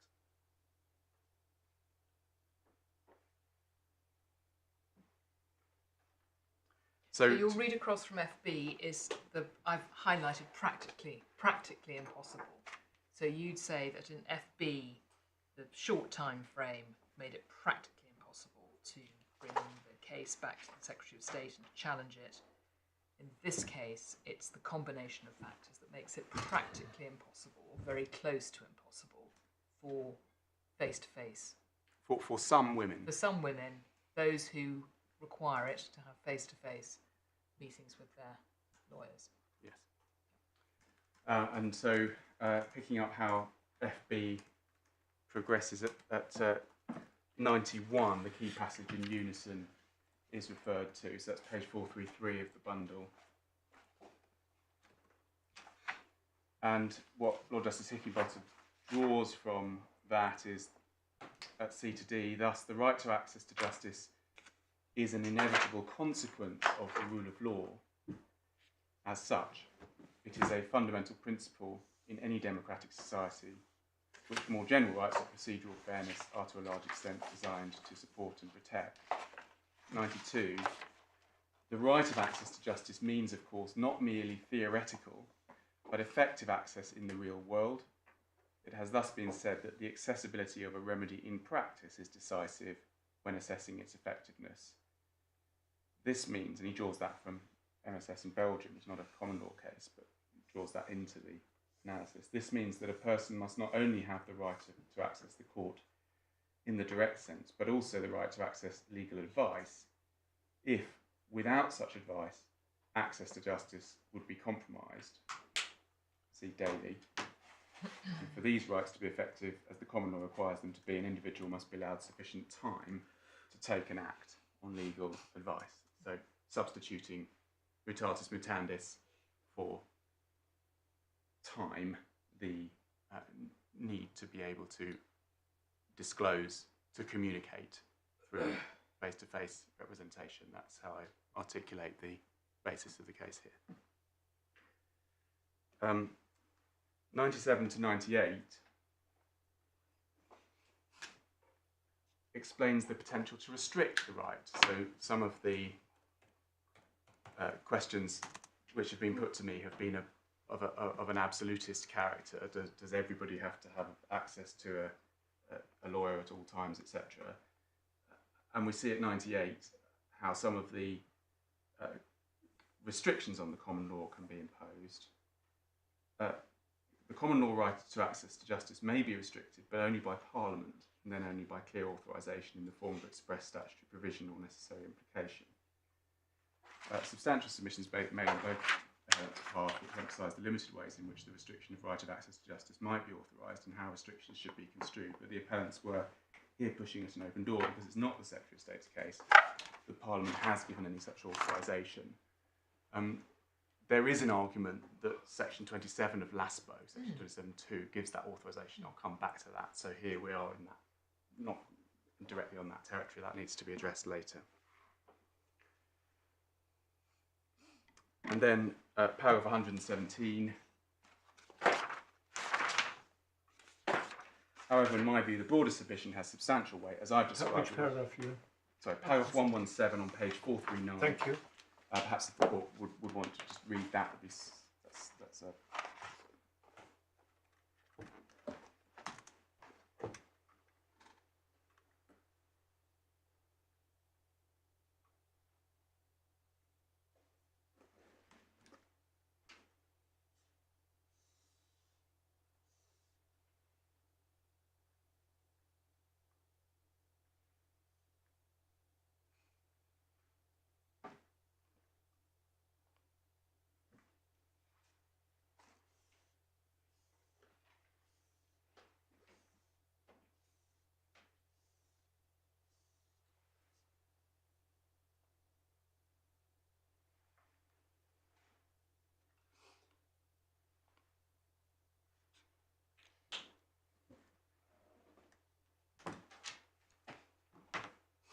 Can I draw 2 points from that? The first is at E to F, that the right to access to the court is not a relative right to be balanced against other rights and interests, the convenience of the executive or the courts. That's the first point, because there is an element of the way in which the respondent puts the case, perhaps picking up on the reference of the judge below at paragraph 106 of her judgment to the 6-month limited duration of the restriction with which she was concerned. There is an element of the case against me which seeks to suggest that a relative infringement of the right of access to justice falls into a different category. And But so you've I highlight accepted to that the in court. principle, haven't you? Because in answer to our earlier questions, you said a temporary problem might not amount to a breach. Might not amount to a breach, but You it's wouldn't not accept 6 months, obviously, but But that's because it's not a breach, not because the breach can be weighed against other factors. So what you can't say is, well, there has been a breach, but It's not that bad. it was post-COVID, there were difficult situations, we needed to get it up and running, it's only 6 months. That's what you can't say. You can say there wasn't a breach because... it was temporary. Well, Although because it was a short-term problem. because the effective access to justice was not compromised, for whatever reason that may be. Thank you. And then the final sentence of that paragraph, the question in this appeal, is whether the Secretary of State, through the JRI policy, has organised her systems to the same effect.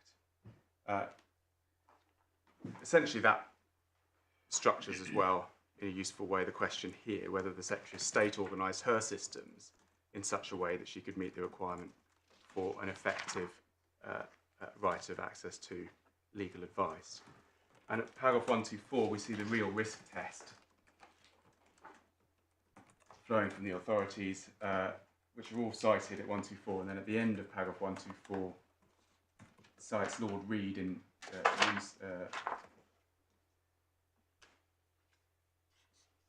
unison, saying it follows from the authorities cited that the fees order will be ultra-vires if there's a real risk that persons will effectively be prevented from having access to justice.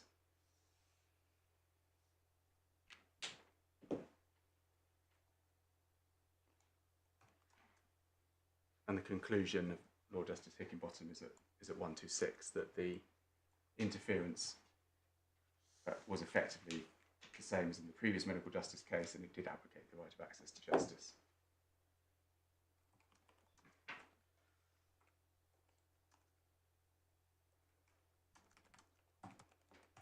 And the final sentence, that the focus of the court below on the numbers of cases in which access to justice had in fact been interfered with was misplaced.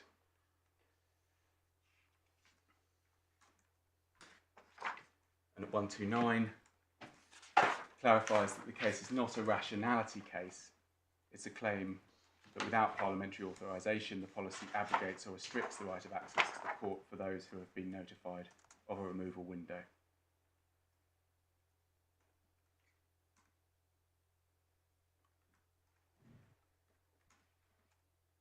And so that's the model for the argument here, that the right of access to justice is abrogated because people are, just as in FB, at risk of removal. In fact, identical situations in breach of Articles 2, 3 or 4 of the European Convention on Human Rights.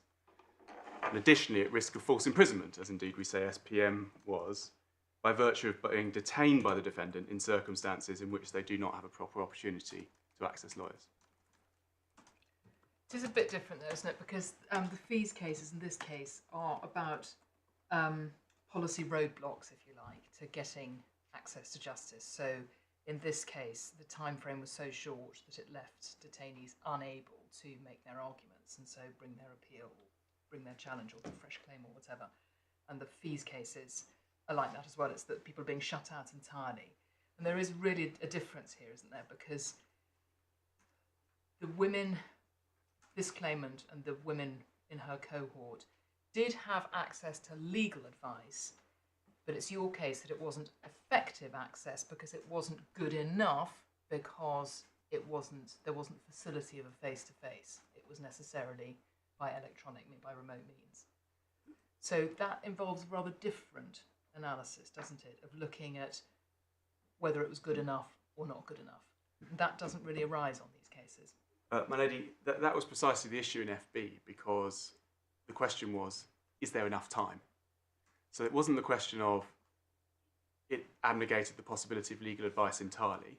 So in your 72-hour, you get 72 hours notice, then the window opens up and you can be removed at any point. So in the 72 hours, you get legal advice, you make your fresh claim. So you've had some advice. You can even be ready for whenever the removal might come.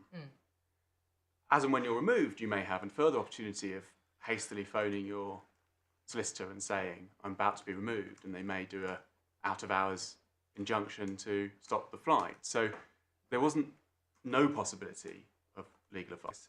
It was a restriction on the temporal timing period. Restriction. Yes. It was because you were so squeezed on time that the procedures couldn't necessarily be fulfilled.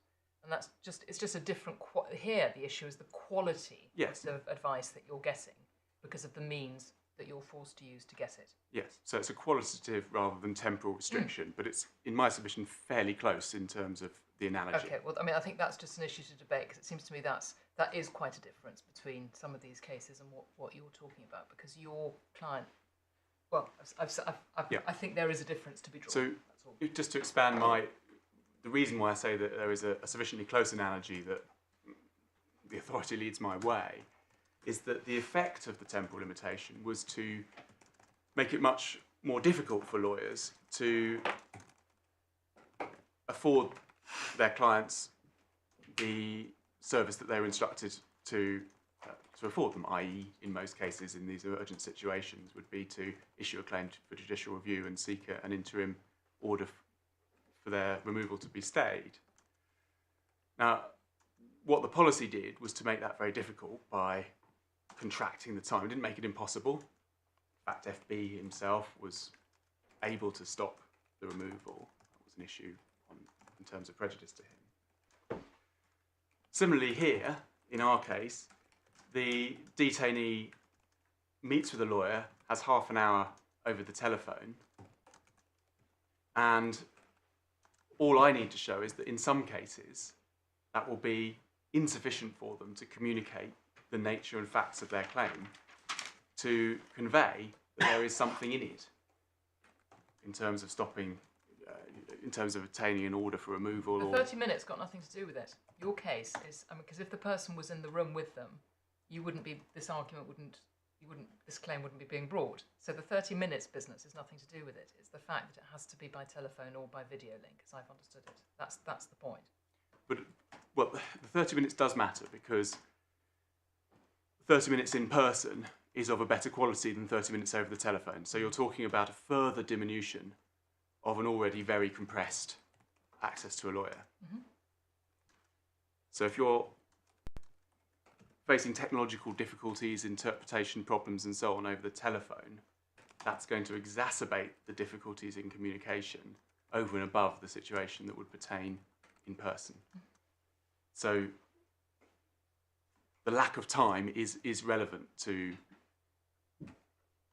the ability of the lawyer to discern that there is something in this case which merits further action, for example.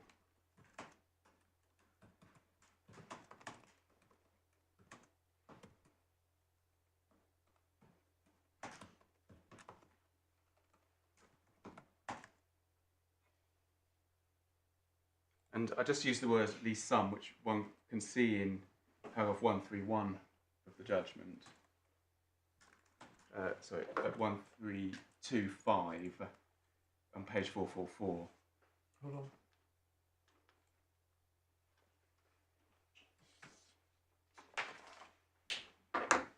So 135. Sorry, what paragraph 132, 132. Roman 5, Second page line. 444. At least some. So that's a phrase I just used and wants to identify where I'd taken that from.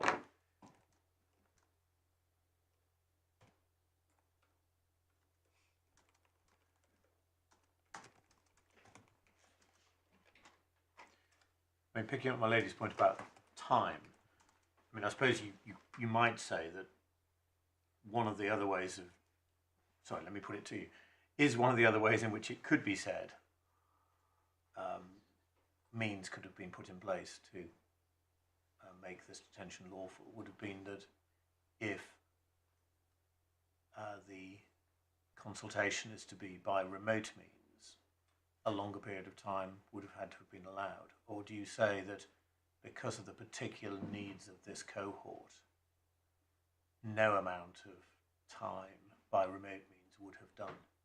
So there's two problems with extending the time.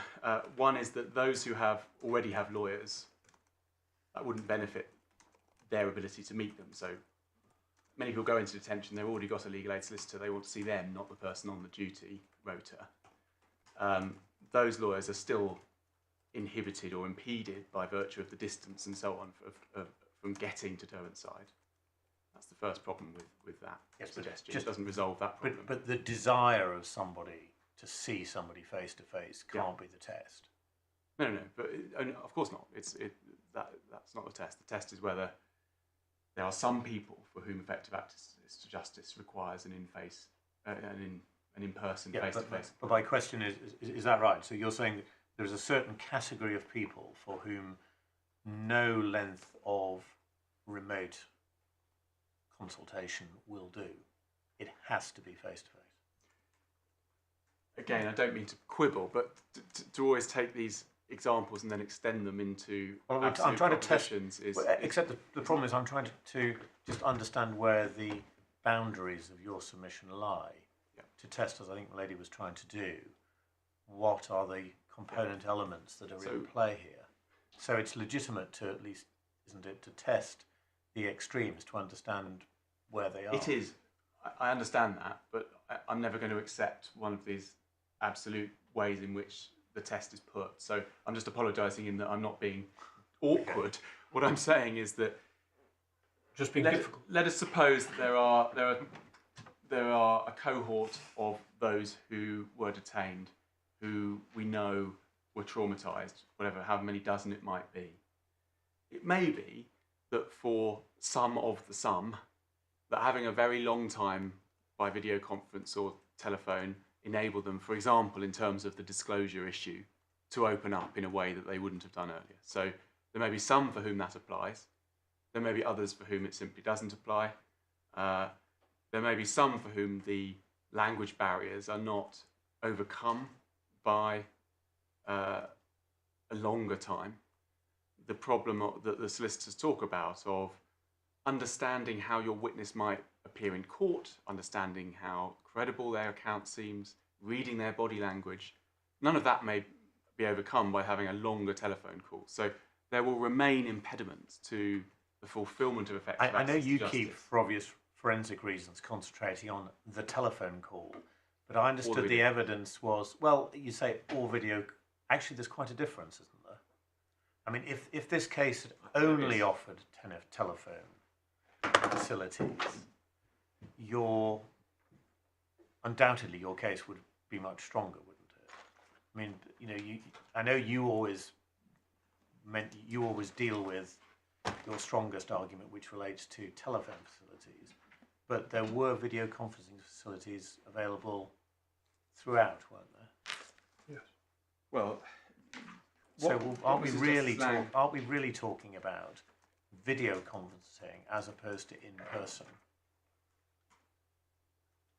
Well, what Mrs. Justice Lang finds at paragraph 104 of her judgment, which is page 122 of the core bundle, is that in response to a parliamentary question, the defendant stated that at Derwent's from January to June, there had been 44 surgeries, 109 appointments had taken place by phone, and 63 by video conferencing platforms, and there were none in person. And then what she goes on to decide in the impugned paragraph, so nearly 2/3 were by telephone and 1/3 by video conference. What she goes on to find at 106 is that, in her view, video conferencing facilities newly installed at Derwentside, alternatively, the telephone is an adequate means I of appreciate that, communication. but the point is that there's nobody suggesting, as I understood it, that although you point out that the majority were by phone and 63 by video conferencing, there's no evidence to suggest that all of those 172 couldn't have been by video conferencing if the lawyer had thought it appropriate. I mean, as I understand it, there's no evidence as to why people chose telephone over video conferencing. As I understood it, all of the 172 could have been by video conferencing. My lord, can I just take a moment over lunch to double check that, because I'm Yeah, sure. While you're not doing sure it, of the answer on the evidence to that, but I while don't you're want to doing say it, something that's not the respondent's found in skeleton at paragraph 56, I think, definitely makes the assertion that video conferencing was always available.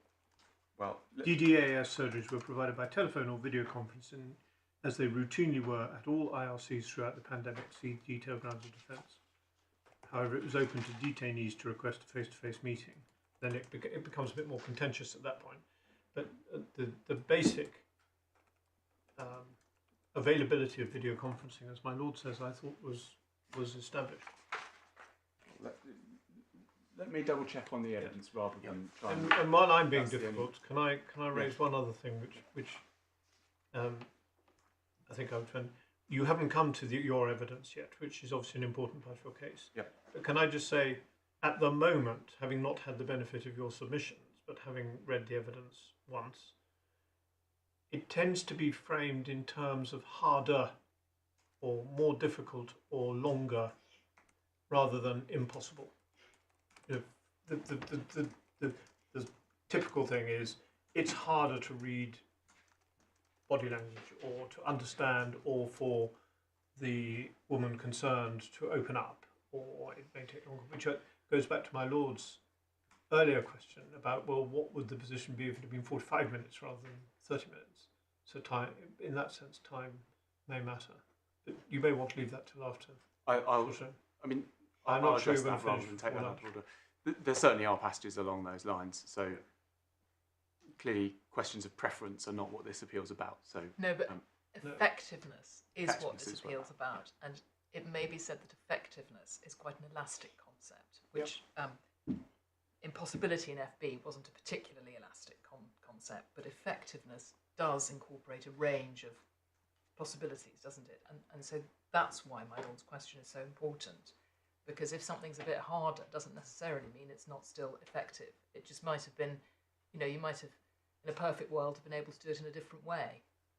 I accept that. I'll address that in toto with the evidence. If I can just go through the law, we'll probably finish that by lunch and then deal with the evidence after lunch. I think that's probably the best way to do that. While we're still on unison, there were two other judgments, Lord Justice Coulson and... Weren't we on FB? We're on FB. if we go back to FB... Unless I've missed something. So I don't think we've got to unison. have we? Sorry, did I say unison? I meant FB. Apologies. I meant FB. And Lord Justice Coulson starts at 168. Well, we see disposal by Lord Justice Higginbotham at 165 and 166. And then Lord Justice Coulson, paragraph 171, summarises his view.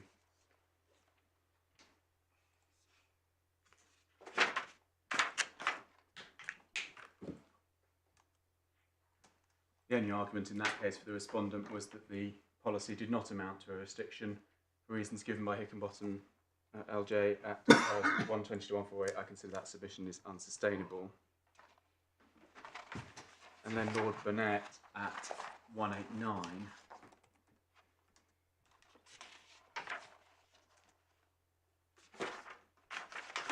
notes the real risk test and whether the fees order, this is citing unison, the fees order effectively prevents some persons from having access to justice.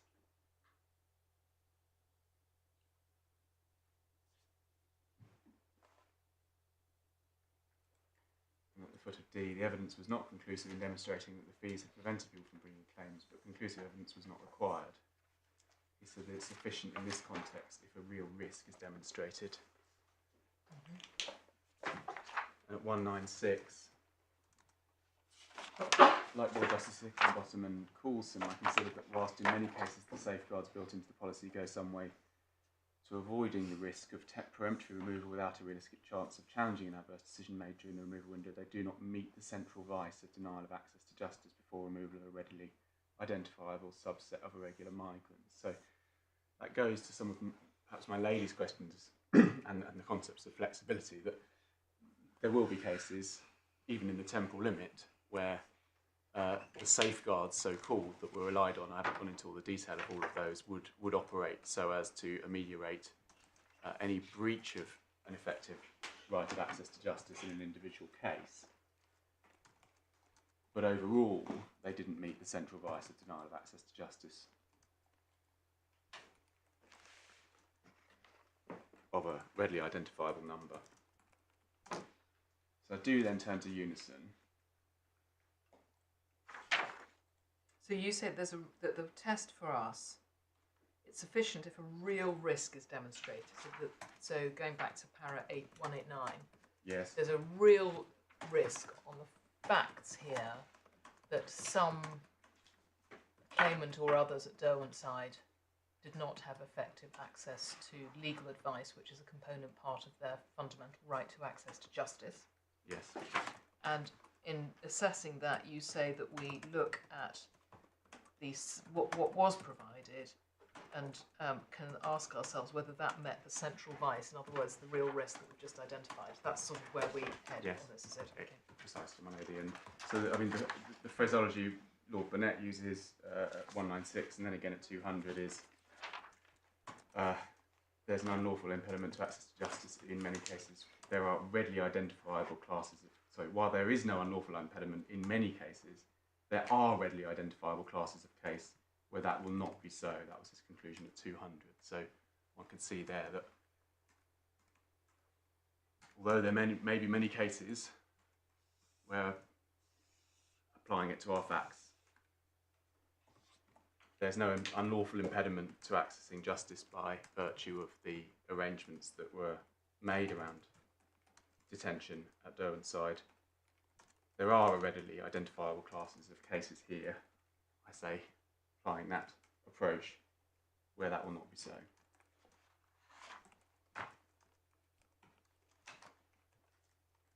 He says at 202 again, whilst on analysis, the number of migrants who might be denied a proper opportunity to challenge a decision as a result of the inherent operation of the policy may be small. To the extent that the policy does so, I agree that this is unlawful.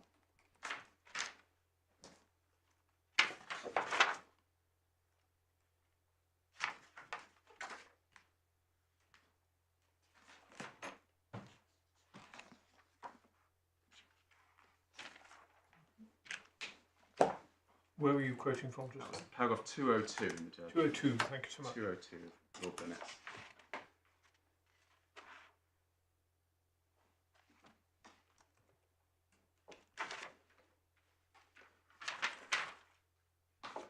So I started with FB because it's the most recent and it's easier to work back perhaps, and then we go back to Unison then, Supreme Court, which is at tab 16, page 359.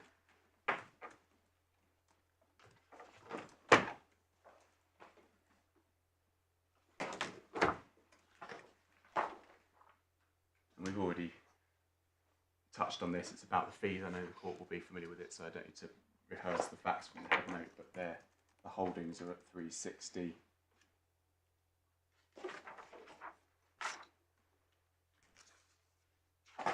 Access to the courts was not only of value to the particular individuals involved, but played an important role in maintaining the rule of law by enabling the courts to carry out their function of interpreting, applying and enforcing laws made by Parliament and the common law.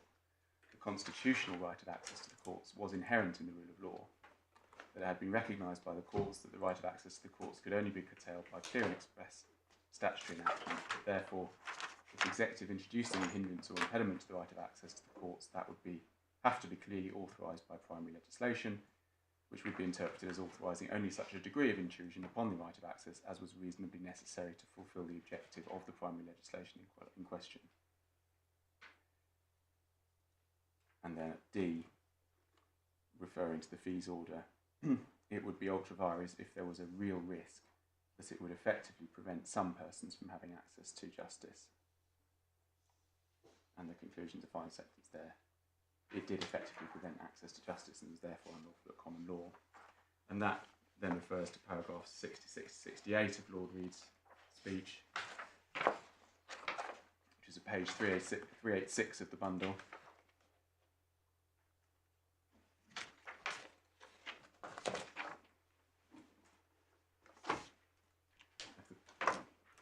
The court will kindly just read 66 to 68.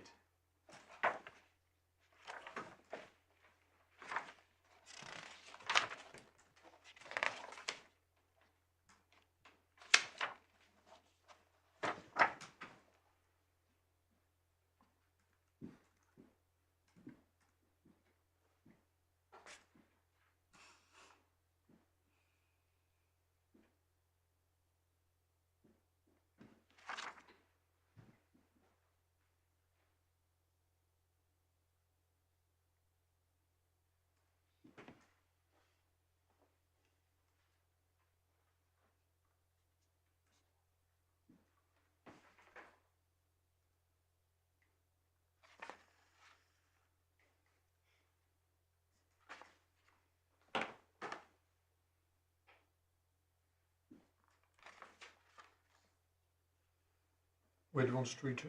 Up to the first sentence of 69. And so what Lord Reid does there is to locate that right of access to justice in that broader context, it being inherent in the rule of law, and in the idea that society is governed by law, and that then impacts on the role of the courts in performing the role of ensuring the executive branch of government carries out its functions in accordance with the law.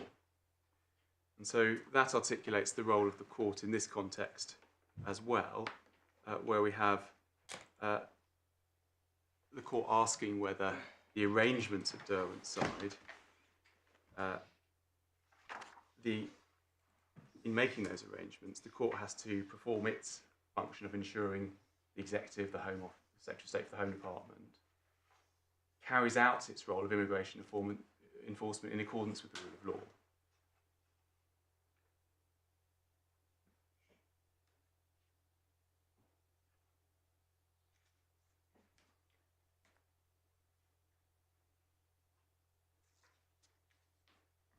The other point I ask the court to take from Unison is at 78, 79, which is that what we need to show is an impediment to the right of access, not an abnegation of it. What would be 78 and 79?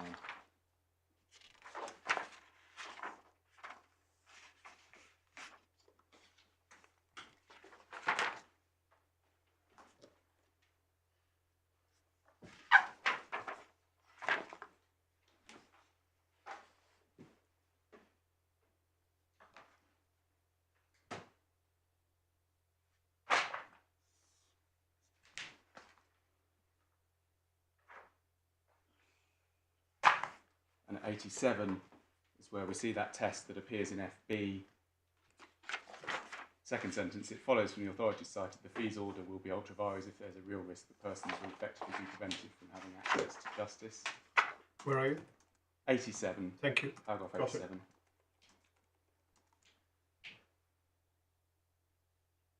And then 88, the final sentence, the degree of intrusion must not be greater than is justified by the objectives for which the measure is intended to serve.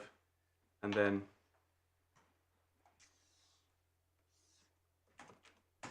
the point is made then at 93. This is the real world point. Court wants to read 93 and over the page.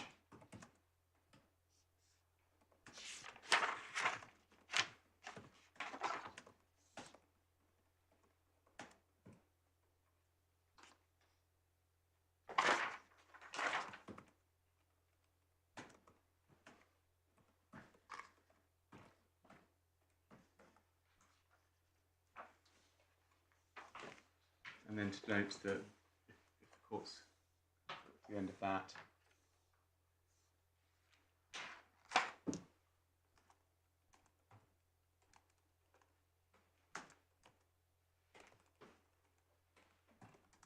at 104 was the conclusion on the following page.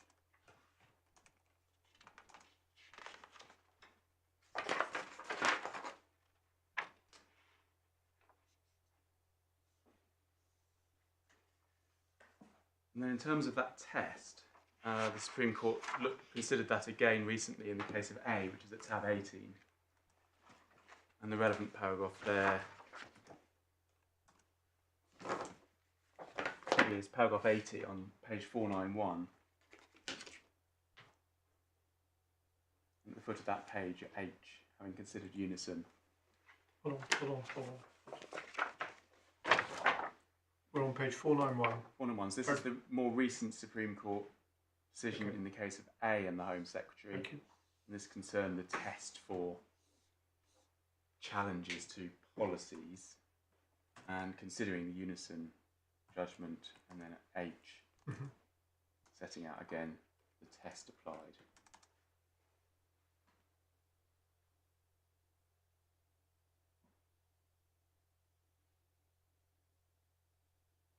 And over the page at the top of 492, a summary of the way to test the lawfulness.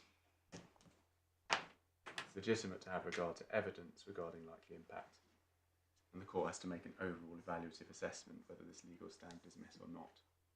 Statistics might have a part to play. Just this may be an unduly pernickety point, so don't hesitate to tell me it is if it is.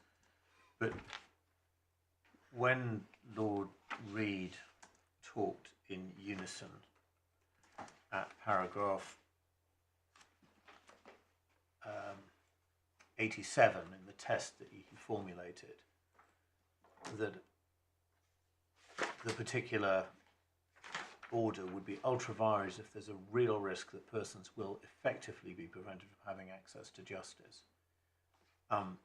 It's the word effectively and where it appears in that sentence. Yes. In terms of receipt of legal advice, I think what you're saying effectively, we ought to read it as ultra vires if there's a real risk that in practice or in the real world, persons will be prevented from having effective legal advice. Well, I mean, the access to justice, you say, encompasses, I think we saw this and I can't remember where it was now, getting effective legal advice. Where's the word effective come in? effective comes in from that slightly unusual word ordering that Lord Reed uses there, and then that comes to be applied in FB as well. As my Lord picks up, the way he's put it is that persons will effectively be prevented from having access to justice. I would say that would be a synonym for my Lord's use in the formulation just then of the practical real world. That what he's encapsulating here is the effective prevention is a real world assessment or a practical world assessment, which is the basis on which our case is put. Yes, but nobody's doubting that your clients had legal advice. It's that you say it's not effective legal advice, or it's not sufficiently good legal advice, because it didn't enable the picking up of their particular characteristics and rights. You're going further than that, aren't you? You're saying your client may have ultimately got proper advice, but there's a risk that others wouldn't. Yes, okay, I mean, the cohort of which your client formed part. Yes. It's not that they didn't get legal advice. They did. They got legal advice, but you say it wasn't effective because it didn't, because of their particular needs and characteristics, enable the advisor to pick up rights that they might have had. Is that right? I would almost agree with that. One does need to look at the full situation that a detainee is confronted with, which is that in order to get your 30 minutes on the phone or by video conference, as the case may be, you also had to wait for that appointment to come round. Now, in my client's case, by day 11 of being detained, she had not managed, in fact, to see a lawyer. So what one has to recognise is that this 30-minute legal advice is part of a whole matrix of factors that are incredibly pressurised in terms of, incredibly on edge in terms of securing the right of access to justice. So I'm just trying to concede that everybody had that 30 minutes. That's theoretically the idea. But one of the pressures is that the 30 minutes only comes after a wait for it, which may, of course, delimit then the time available in a sort of FB kind of way to actually do anything effective with it. So one has to look at the whole picture of what was being offered in order to understand whether the detainees were being effectively prevented from having access to justice. Yeah. What I'm trying to do, I suppose, is I am trying not to read Lord Reed's judgment like a statute. Yeah. But I'm trying to unpick, or at least unpack, two words which seem to be used a lot, or two phrases, one of which is, quote, access to justice. Yes. And the other one is effective. Yes. And I'm just trying to figure out precisely where your case fits. I think your case is saying in the real world, yes, you were denied access to justice because you, or your client or the cohort of which you form part, were at real risk of not getting effective legal advice. yes. I think where some of the struggle in the questions is coming is in seeking to isolate a single unit which is the cause of the ineffective advice. But that's not the way in which the case is put. The case is put as look at the real world circumstances as a whole. for an ordinary detention centre, there are huge pressures which, in individual cases, may lead to people not getting effective access to justice. But overall, that's not the subject of my challenge. But when you switch some of those components, move the detention centre further away, remove face-to-face legal advice, move people out of support networks, Well, the hang on, Derwent-side sorry, situation. Wait a minute. Yes, the detention centre was located in a different place than it had previously been located. Yes. Further away from what? So from, for example, Women for Refugee Women. So support or... That's a support NGO. So in my client's case, the only reason she found a lawyer was that a charity worker had decided that when this new detention centre set up, she would put in the effort to understand what was happening on the ground so they'd be in a position for their charitable purposes to understand and assist with that. So that's one of the ways in which access to justice, part of the matrix by which people secure access to justice, is help from friends, from charities and so on. So one has to look at the whole matrix. And so to narrow, as my Lord suggested, which is what I'm trying to answer, that my argument as though all I'm saying is there was a difference between a half hour on the phone or a half hour in person. Yes, to some degree, that is one of the factors that changed. But you have to put it within the overall context and see that there was a tipping point here where that actually is a lot more significant than it sounds when put in isolation in that sort of way, that you're in a very tense and pressurised environment where access to justice is already extremely difficult to come by.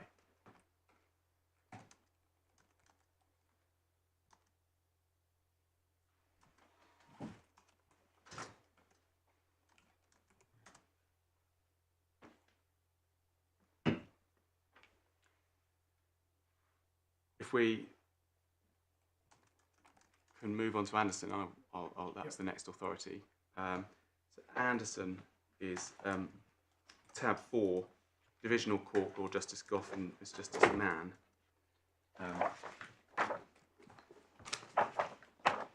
I'll take this and then we can do a few minutes to one. So Is it? Sorry, You're Tab going, 4, you're page going 25. backwards. It's a slightly unconventional approach to going through authorities with the doctrine and precedent, but your purpose in going backwards is...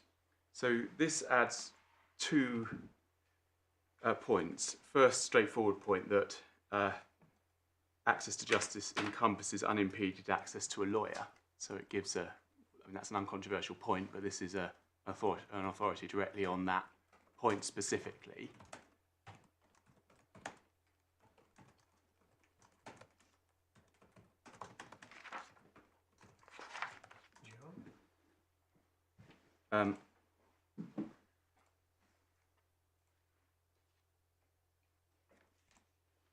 And that the second point is the right of access to the solicitor should be unimpeded.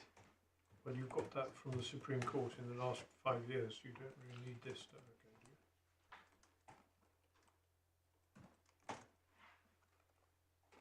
do you? The nice point of distinction is that it focuses directly on the right of a detained person to access specifically to the solicitor. Clearly the Supreme Court and the Court of Appeal judgments I've been to build on this and cite it, so it only fills out a small part of the picture. So you'll see that in the holding at 725. This was all about something called the simultaneous ventilation rule. So a prisoner, if they wanted to complain against a prison guard, had to, under the rules, complain to the governor at least at the same time as they approached their lawyer to see if they could bring a claim against the prison or the prison officer. And that is set out at 725F to G, that the standing order in question prohibiting the visit of a legal advisor to advise on prisoners' complaints about prison treatment and restricting prisoners' correspondence with their legal advisors in such matters, unless a complaint had been lodged with the prison authorities first, were ultra vires.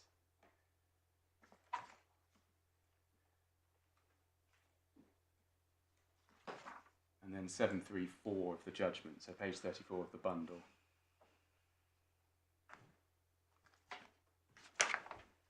At the top from A, from this it follows that if the simultaneous ventilation rule in orders 5A34 and 5B constitutes an impediment to the right of inmates of prisons like other citizens to have access to the courts, it too must be ultra vires. We therefore have to consider whether it constitutes such an impediment.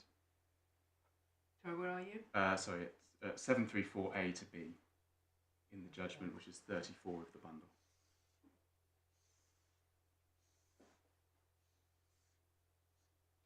And then they conclude at E, but we have come to the conclusion the simultaneous ventilation rule does go beyond regulating the circumstances in which an inmate may have access to his solicitor and does constitute an impediment to the inmate's right of access to the courts. As such, it must, in our judgment, be ultra vires, and they apply Raymond and Honey.